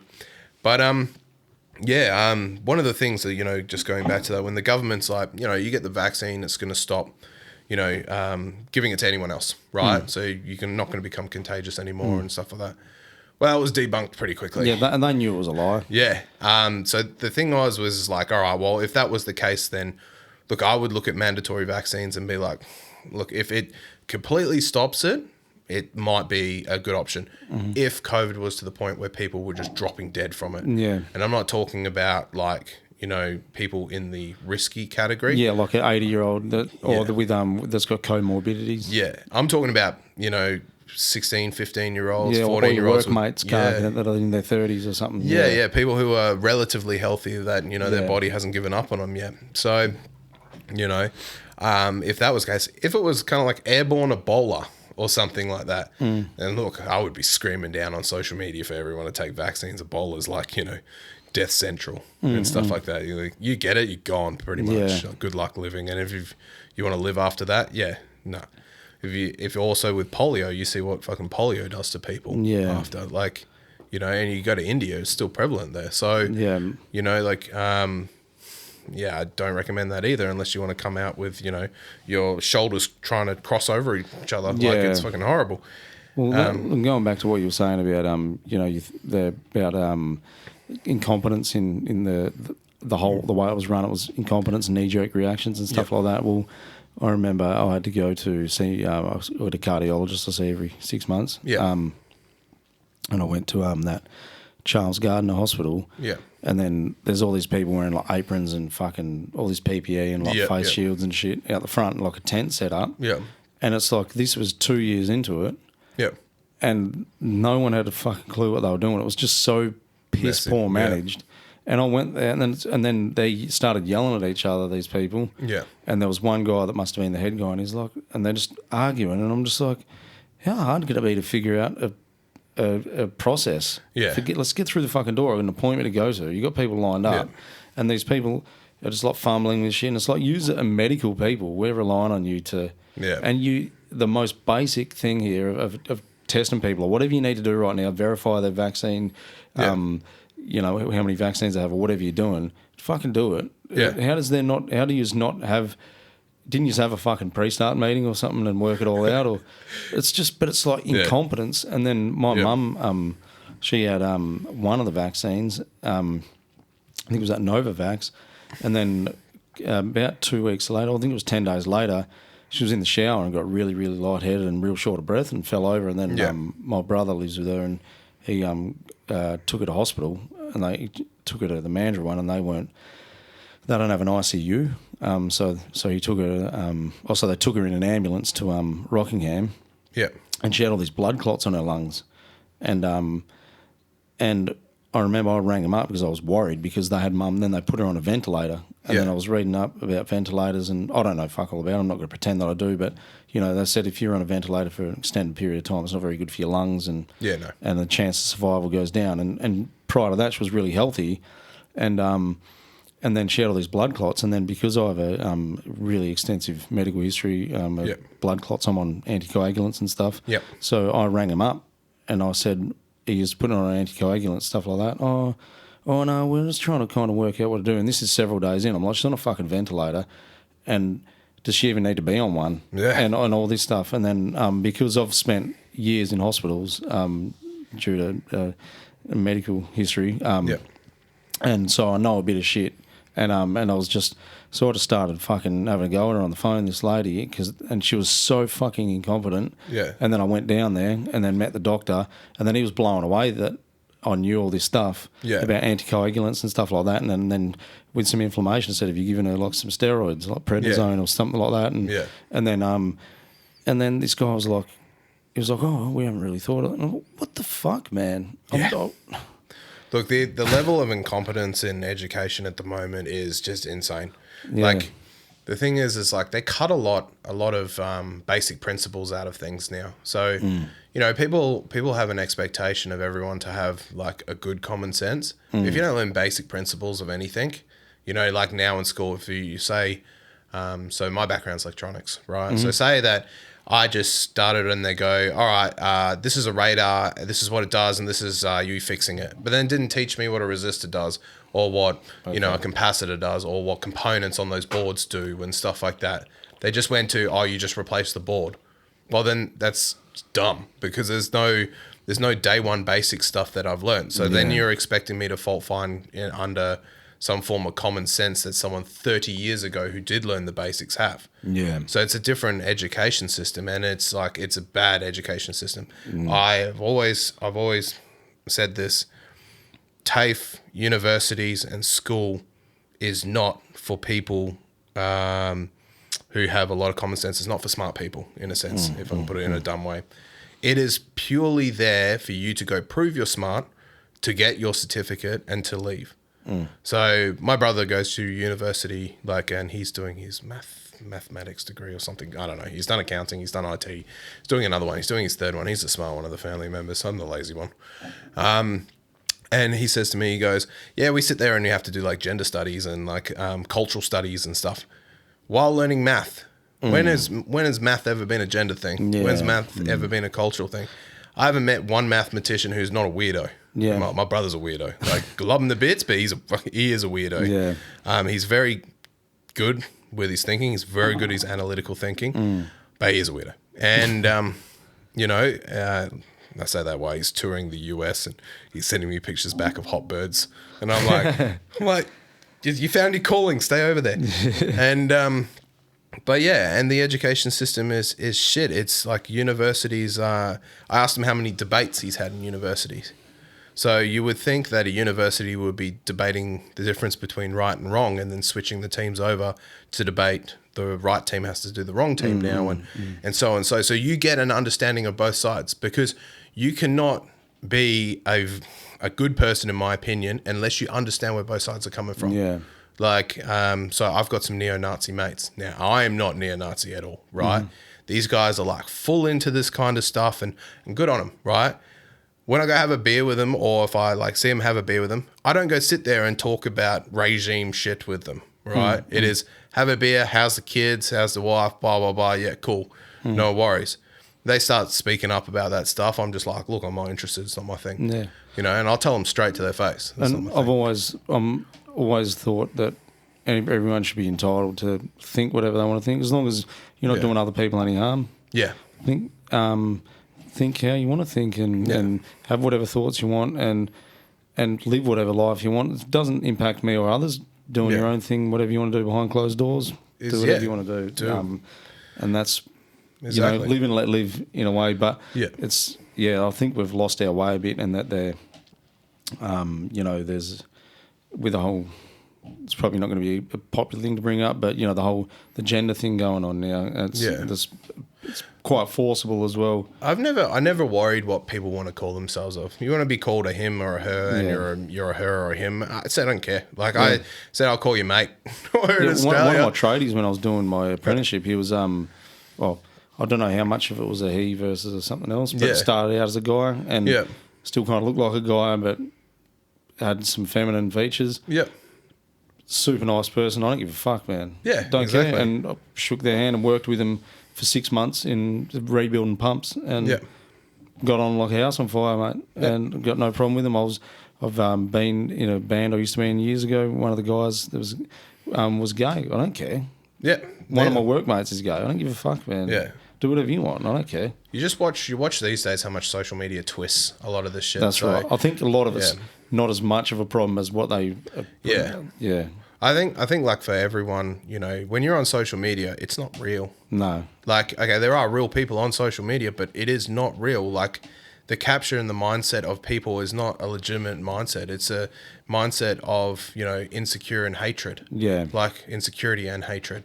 And that's all that these people are exposing on. And, you look at these big marches and stuff and these rights for things, and, you see the parts that social media, expose, and the parts, the same in the news expose.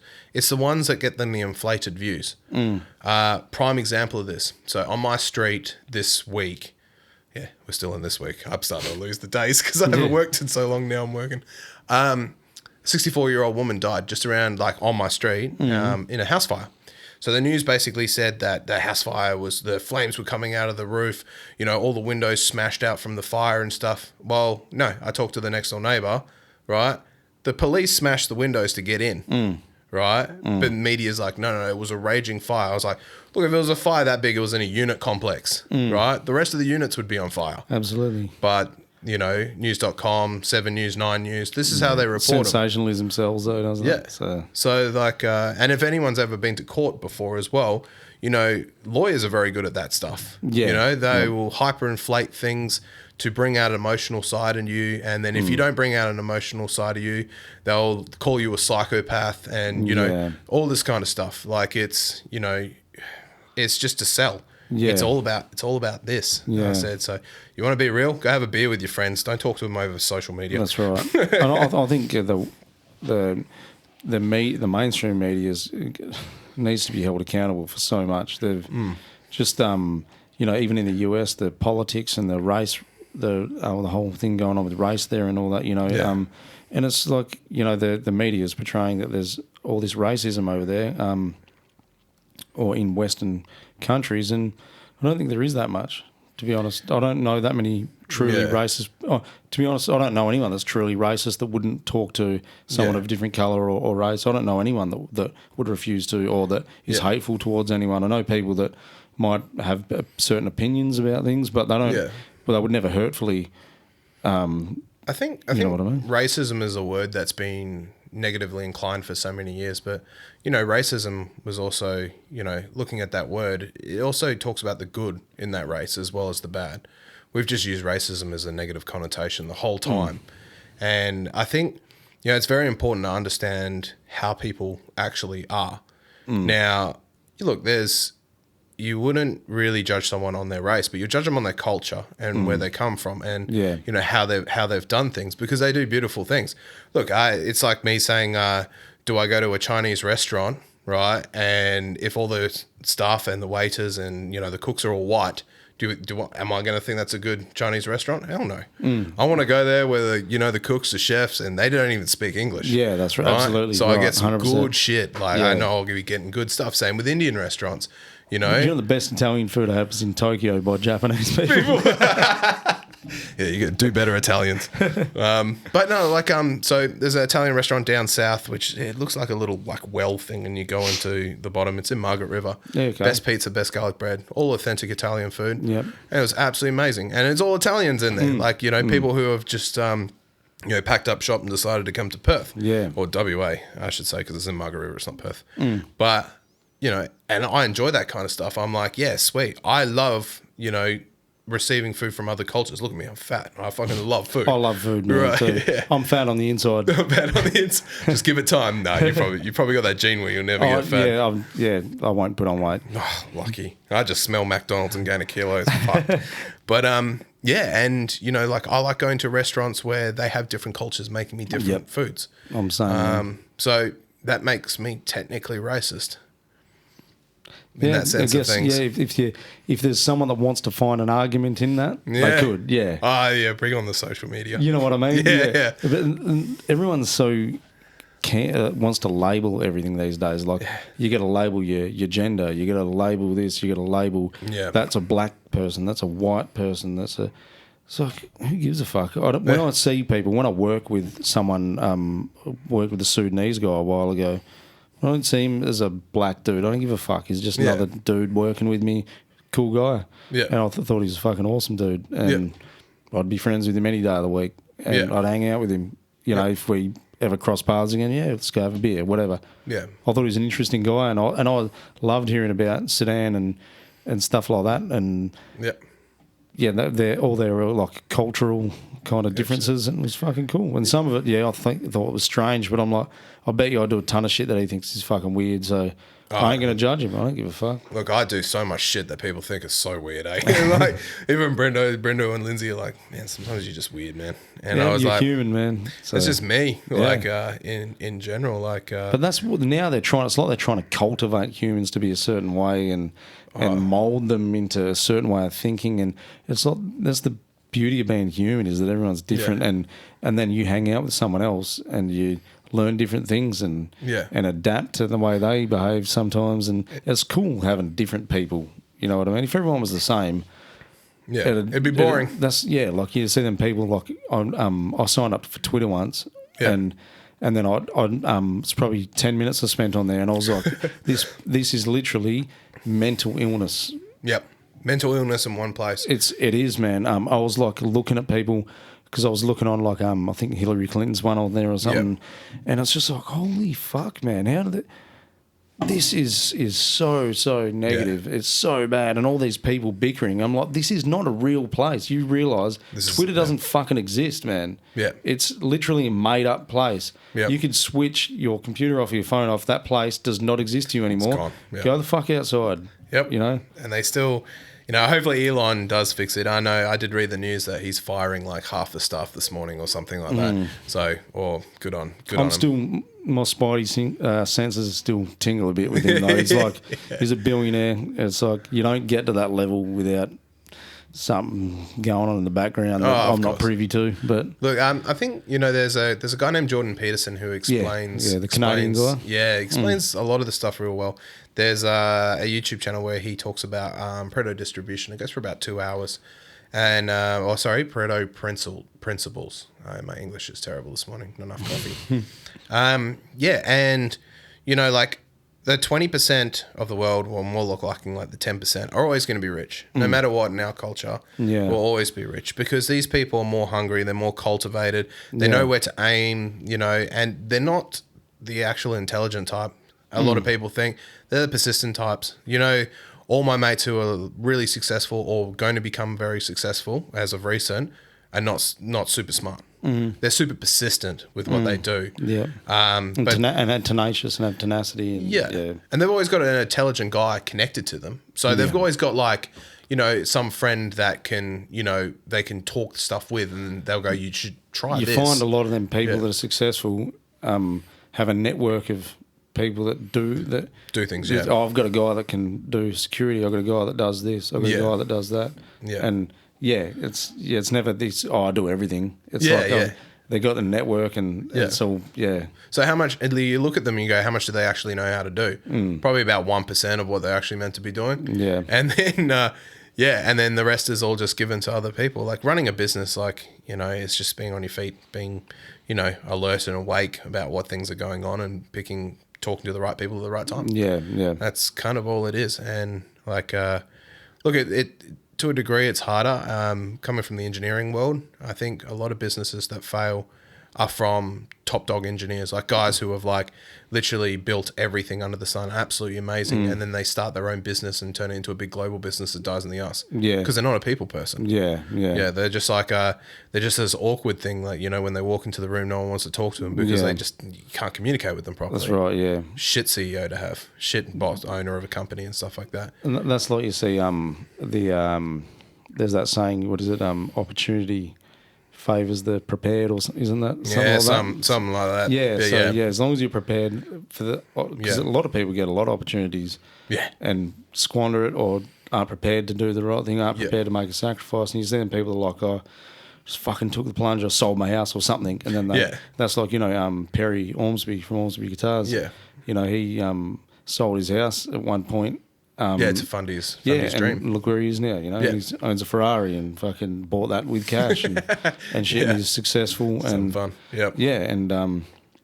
And because he took that, he was prepared to you know, there was an opportunity there. He was prepared to do what it was necessary to make it fruitful.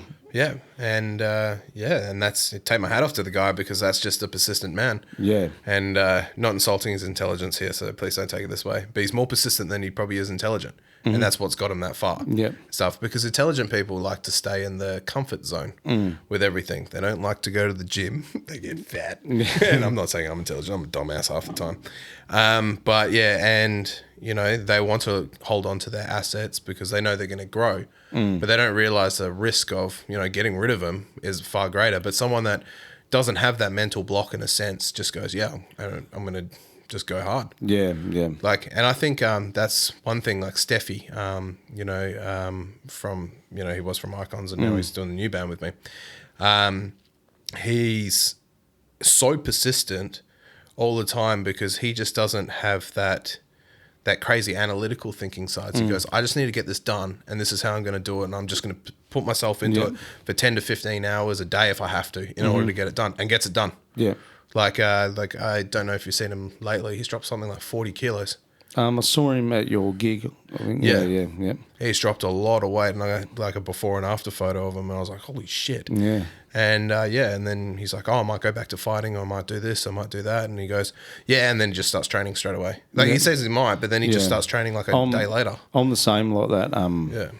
In a way, like I won't say something I'm not prepared to do. Yeah. If I say I'm going to do something, I'll probably do it. I hate people that, oh, yeah, I'm going to do this, going to do that, and then every time you see them, oh, no, fucking, and it's just don't talk about it, just fucking do it, man. Do it, actions speak louder than words for me, and as soon as there's certain people in my life that talk about doing things and never do, and they never, and every time you see them, oh, I'm going to be doing this, and why don't you just do it, man?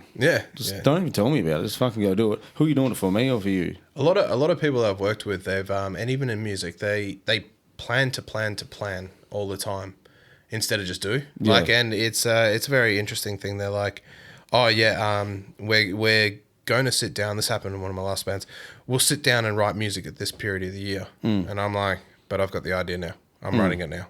No, we don't want you to write it now. We'll write it at the end of the year or whatever, right? And we'll all get together and we'll do it during this period and stuff like that. And I was like, to me, that's not a writer in a sense. It's like, you know, they'll sit down for, I can understand like Periphery, right? They'll sit down for 2 months or whatever in a house, or a month in a house together. And that's more the recording and production stage. And there will be a bit of writing in there, but it's like, you know, the ideas have already been cultivated and They've drafted. probably done like pre-production ones for them, and then brought them in most likely. Like, and I wouldn't know, correct me if I'm wrong. But and in a sense, I look at it like that. So like, if you got an idea, right, put everything aside right now. Like, just write it. Like, get it down, get it in pre-prod, stick it in your Dropbox folder.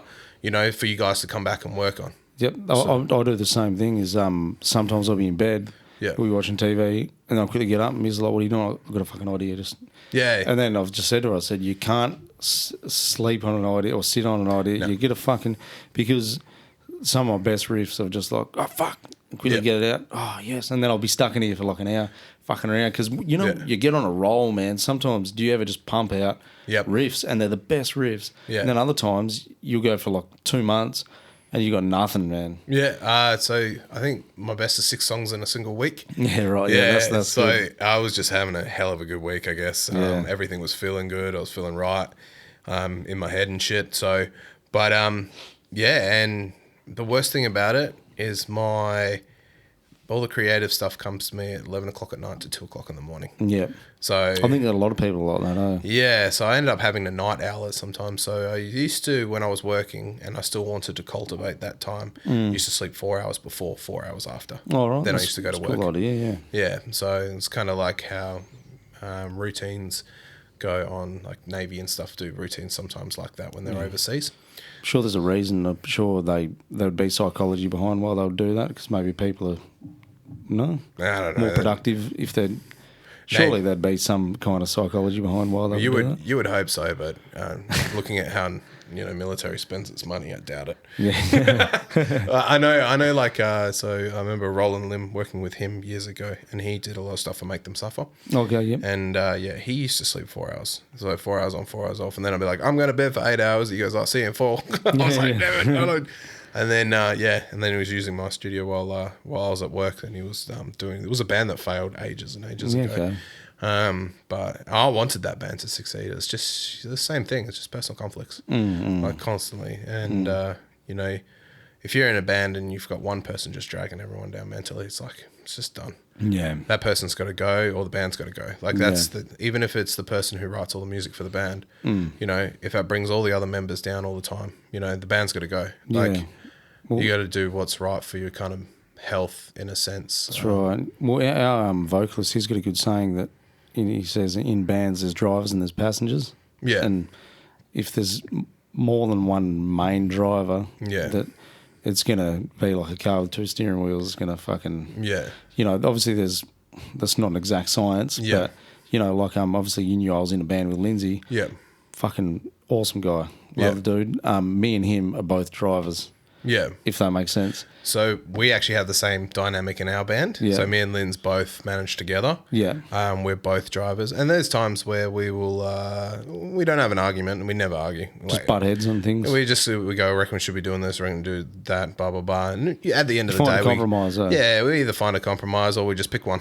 Yeah. We just pick one and go that way. If I get overruled by the rest of the band members, I get overruled. Yeah. Yep. So we only got 3 band members at the moment, so Brendo ends up being the divided vote, which he probably is going to hate lately. But yeah, we're so chilled. Like we're not, in a sense, like I wouldn't say we're going super hard. We're not going the hardest we could be. We're not smashing everything as much as possible. We're not even putting that much money into things anymore. We're just doing it because we enjoy it.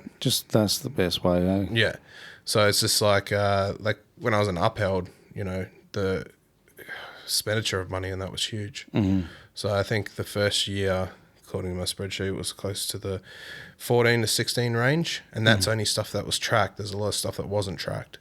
So for a band to go and spend, let's say, $15,000 in a single year, right, on one music video, 5 songs, right, it's quite a hefty payment, right.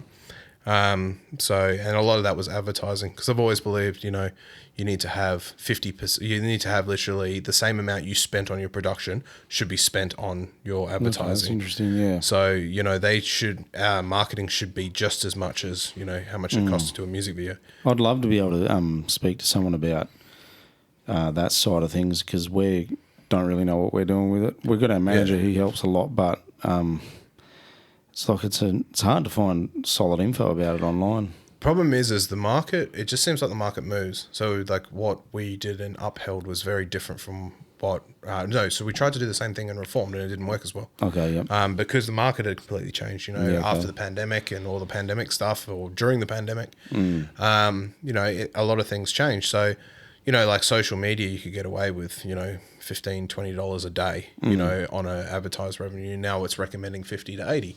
Yeah. Okay, so it's like, inflation. Inflation. And then, there's Facebook's not really, the best place to be sponsoring stuff sometimes, We don't, our Facebook page is pretty fucking abysmal, to be honest. Our Instagram's where we get more interactions. Yeah.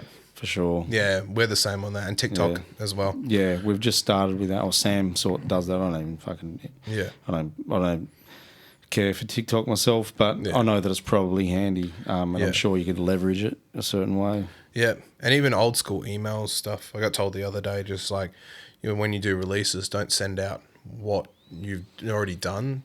Tell everyone what you're going to be doing in those emails. So if you tell everyone what you're going to be doing, then they'll be more interested and inclined, and it puts the seed in their head and all that kind of stuff, which is fair. And you're going to sit down and, message off like 1,000 people by email. So, which is sometimes fun, sometimes fucking annoying, to be honest. I hate the administration side of the band.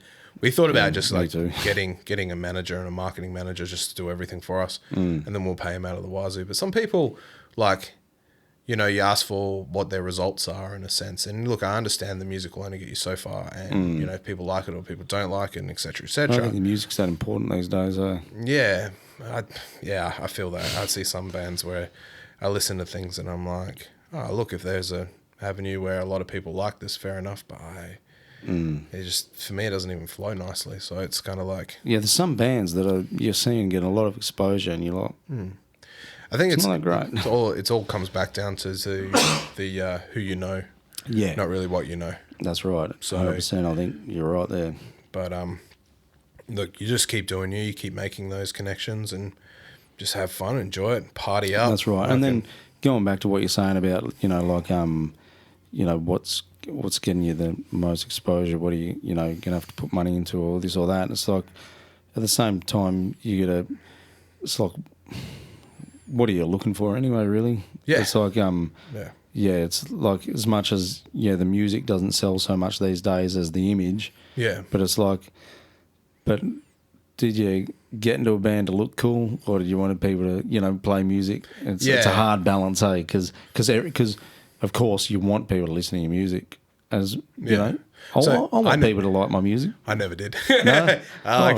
So for me, like, always writing music. I've been writing music since I was 15. Yeah. And stuff. So like, I always just did it for me. Like, I never really worried about ever getting things out. I never really cared, if people heard what I've written or anything like that. I was never worried. I was kind of the same. Like, I wouldn't write something going, I'll write that because I know that people listen to that. It was more like,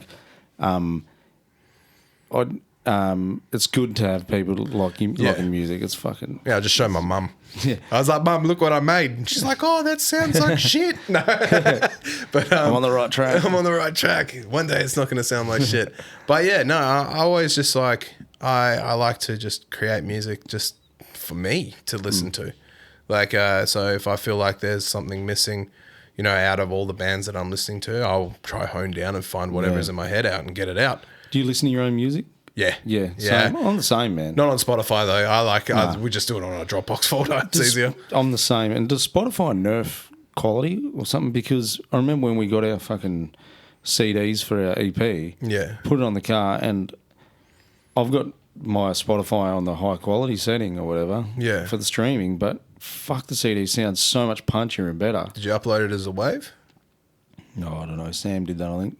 Yeah, you can find out about that. So you always just upload it as the highest quality WAV that you possibly can. But I'm sure it loses some quality. I'm sure, like, it's not CD quality still. The compression will do something on that. But if you're getting someone else to mix your stuff, they should kind of know that, the levels and stuff like that. And, but I don't know, it's interesting because I know when you send it to Spotify, they'd adjust the volume too, wouldn't they? So that when you listen on radio, there's not a super loud song and a super quiet. They just have some form of like automatic software that once it uploads, it will automatically just put it onto it. Yeah, because I noticed the mixes Gareth will send us are fucking loud in the car. Yeah. Like if I've been listening to Spotify on my phone, then I put on a mix off our Dropbox, I'll have to turn it right down. Yeah. Because it's fucking just about blow the speakers because his mix is so loud. But then we'll send that exact mix to DistroKid or whatever Sam does. Yeah. And when it's on Spotify, it's the same volume as everything else on Spotify. Yeah. Yeah, and it's an interesting one as well. Like I've had mixes where they've gone onto YouTube and gone sound better. In my opinion, I've like gone and I was like, so that's the level of compression I should have used. But then it makes me think, and I'm like, all right, well in my mastering chain, and I'll keep that kind of the same compression. So when we stick it onto YouTube, it's going to sound good again. Yeah. So and also the thought is one of the things I'm going to be doing, which I'm not doing yet, is that I would make like one sound file, and then I'd give that to Varley, and then I'd upload that to Spotify, and then I would upload that to whoever, right? So I'd give it to, we use Gyro Stream or something, because I think they're an Australian company and nice guys as well. Yeah, okay. And I'm happy to support an Aussie. And but at the similar sense, what I probably should be doing is going, I know this one's going to YouTube, so I should actually adjust my compression levels on that one. And then this one's going to Spotify and other distros, which probably use a very similar one. So for online streaming. So I do notice, like with one of my programs, Isotope, right? It's got a automatic mastering chain, and it asks you in that automatic AI thing that it has, it asks you, well, is this for streaming? Or is this for, CD? Was this for live music? Or whatever is in a sense of that. So I can't remember if the live music one's right, but I know the other two are in there. So it's like, do I pick those and I try to figure out what the YouTube compression rates are and adjust accordingly? Because then that way, I've looked at some bands, and when you listen, like Chelsea Grin, go listen to their stuff on Spotify, go listen to their stuff on YouTube. It's not different, but from a mixed quality sense, it's definitely a hell of a lot more, heavier hitting on YouTube than it is on Spotify. Strange, so, yeah. But it's not like, sorry, I shouldn't say it's huge. I say it's just a little bit. Yeah. But it makes all the difference to the ears and stuff like that. Yeah. But that's more like pedantic shit. Like, like you don't have to do it. So so is the average person gonna? Yeah, no, they're not gonna. You can dish out a reasonably shit mix, and I still believe if it's a good song on a shit mix, it'll still do pretty well. Yeah, yeah. Like you've listened to, there's some stuff out there where you hear the bands of the mixes that they have, and you're just like, holy shit, who is that done by? And then you find out it's a professional, and you're like, but it sucks. Like it really sucks to my ears. But then you listen to everyone else, and they're just like, oh my god, the mix is amazing, the production's amazing, and you're like, this is fucking bogus. Yeah, yeah. And it's do you ever find sometimes your demos you can never capture that on your finals? Yeah. Do you ever find that? Yeah, like there's something you were doing that was just sometimes you're like, man, do you play much lead? Yeah. Yeah, there's a lead and you just can never do that fucking one bend or vibrato. You're like, I fucking just can't get it. But and it's like, I wish the quality of the demo, I wish I could just rip that from the demo and put it on the final. Do you know, on most of my pinches and my bends, if I'm doing anything like that, I cheat. So on my lead lines, I don't record my leads twice. I only record them once. Yeah. Right, and then I just use a doubler. Oh, so do I. I'll just record them once, yeah. And then on my rhythms, if I'm doing any pinch harmonic stuff, and if I can't get the same pinch again, because sometimes I do some awkward half pinchy kind of shit that I just can't get again, I just copy that and I just move the phasing so it's just spit out, so it just sounds bigger. And then what I tend to do is I tend to just take the panning side and just pan it left or right a little bit, so it just kind of confuses, like not confuses the ear, but just makes it sound more natural, like I've actually played it twice in the mix. That's cool. So and that's how I cheat. I might steal that idea. There's a lot of cheating that I do. Is it cheating though? Nah, it's just the end products to have a good sound. And it's like when you're live, you're going to have to play that anyway, so you're not really cheating. Yeah, exactly. You just can't remember what the pitch harmonic was, so you're just like, just play this one. This will be fine. No one's going to notice. Yeah, no.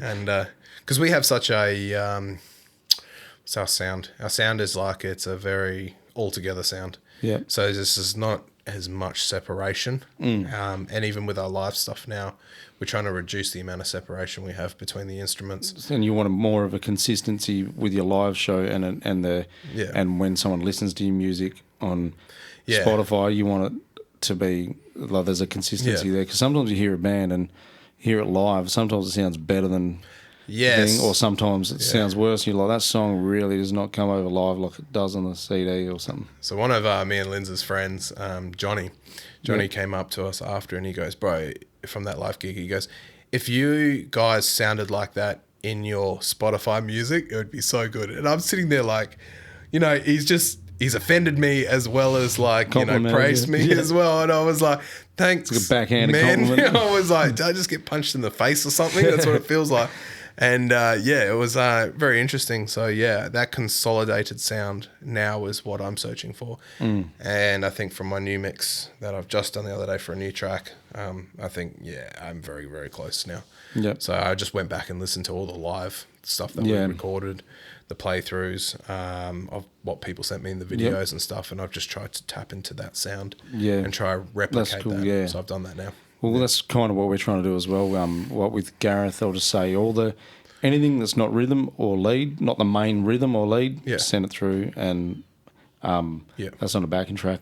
So there's heaps of like there'll be clean guitar stuff because I'll layer like some clean sometimes with a heavy thing, and that'll be live. And I don't give a fuck if someone wants to whinge me out. It's like I want to put on a good show. I don't want to impress the music theory geek up the back that's scoffing at my shit, because it's never going to be good enough anyway. Someone's going to pick on it. Exactly. As long as the majority of the people think it's cool and I'm enjoying it and I think it sounds cool, that's all I give a fuck about. Yeah, exactly. So I mean, that's for me, that's music. Like I only play rhythms.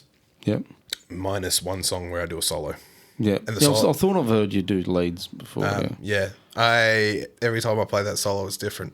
And it's not because I'm purposely trying to play it different, because I just can't remember the original. Yeah. So I'm just like, I said to the boys and I said, you got any problems with me just playing the same scale and, you know, just rapping out something different every single time? Sometimes there's one or two songs I change stuff up with because, to be honest, I'm not really happy with what I originally did anyway. Yeah. And then I've figured out something that sounds way better and it's easier. We've done that in a few sections of our tracks, and we've actually ended up changing the bass, drums, but the vocals all stayed the same. So it is confusing when we have our inner ears and the music's playing. Like, we just have to know it's in this, and the vocalist is just like, I'll just do anything I want because it's all the same for me. So, he's I think he was going to come down this morning, but that's not happening. He's got an infection or some shit. Oh shit, we should probably wrap this up pretty soon. It's 2 hours. 2 hours? Yeah, I can talk for days, man. Man, so could I. Yeah. That's why I started this podcast. I just like chatting. Yeah. Yeah, you don't want 8 hours of shit to edit, man. Nah, and not only that, I think the people's attention will start to wane, even if the convo is good. Like Joe Rogan, 3 hours, I'm like, man, I can't sit through 3 fucking hours. Even if I like your guest you're on, I'm like, I've heard enough. 30 minutes. I don't even get 30 minutes into a video these days. I'm probably like 10 and I'm like, yeah, cool, I've got the gist of this. Well, I did a 45-minute one with a guy the other weekend. Yeah. And fuck, that just felt good, that length. I was like, that was good length. Probably aim for 45. Yeah, but at the same time, we weren't talking about music. He was in the that Bali bombing. Oh, shit, yeah. Yeah, so he was talking about his experience there. And, you know, he talked about a lot, but there's only so much you can talk about with that. Yeah. Once he tells the basic, what happened and all that. Whereas music, you know, we're diving into so much different stuff. And you know, then we talked a bit about politics and that. Yeah. Whereas, some people don't want to talk about that, and that's fine as well. So, and what we're talking about with him, you know, sometimes you hear a podcast and you're like, they should have stopped there. It's gone. Yeah. This was like, I think it was like, I was like, that's good. That was good. Again, I'm extremely political. Everything, Me too. Everything I write is pretty much like, if I'm doing the vocal, you know, lyrical side of it, they're just like, here comes Shaun, another anti-government song. Yeah, I'm the same. I'm definitely the same with that. But at the same time, you know, when we were messaging before this, you know, I was like, I don't want to talk too much politics, because at the same time, you know, I know that a lot of people aren't going to agree with it. Oh, nah. And look, I think that's a great thing. But I think we didn't go on some fucking tangent anyway, you know what I mean? There's people that'll be like, oh, fucking, it's the satanic cabal. Yeah. Or the... You see, in Elon Musk, he did that fucking hand thing. Or so, you know, he's definitely part of the Masons. Illuminati, you know, all that kind of stuff. I'm like, and people are like, yeah, it exists. It doesn't exist. It does exist. And I'm like, who cares? Yeah. I said, it's just like, what are you going to do about it? Yeah. I said, like, well, you go fight them. Yeah. I was like, good luck. Yeah. See you in a body bag. Yeah, that's right. So, look, yeah, all I'd say to those things, you can't stop the world's evil. No, and you know what? And I'm sure them people that are in these circles or whatever the circle is, yeah, I'm sure they've had a long time to cultivate their way of life, and you ain't fucking with it. Nah, exactly. So, you know, honestly, one day I'm going to have one of those circles, but it's just going to be one giant prank for like 300 years. And then after like 300 years of these people are terrible, we'll be like, we got you, here's all the documents. Yeah, it'll be like the 50th person that's taken over the club since then. And I would literally go to that kind of troll. And like, even if I'm dead and I don't know it, just the satisfaction of knowing what that's going to be like in 300 years' time, fantastic. But we'll wrap it up. Yeah, man. So, thanks for coming down. That was fucking cool, man. And be cool to chat with you again sometime. And happy. Maybe even talk about some political shit a bit more. We've covered the music, so... Yeah, I'm happy to talk about political stuff. Yeah, man. I'll come more prepared. All good, man. Cheers, man. All right, cheers. Yeah.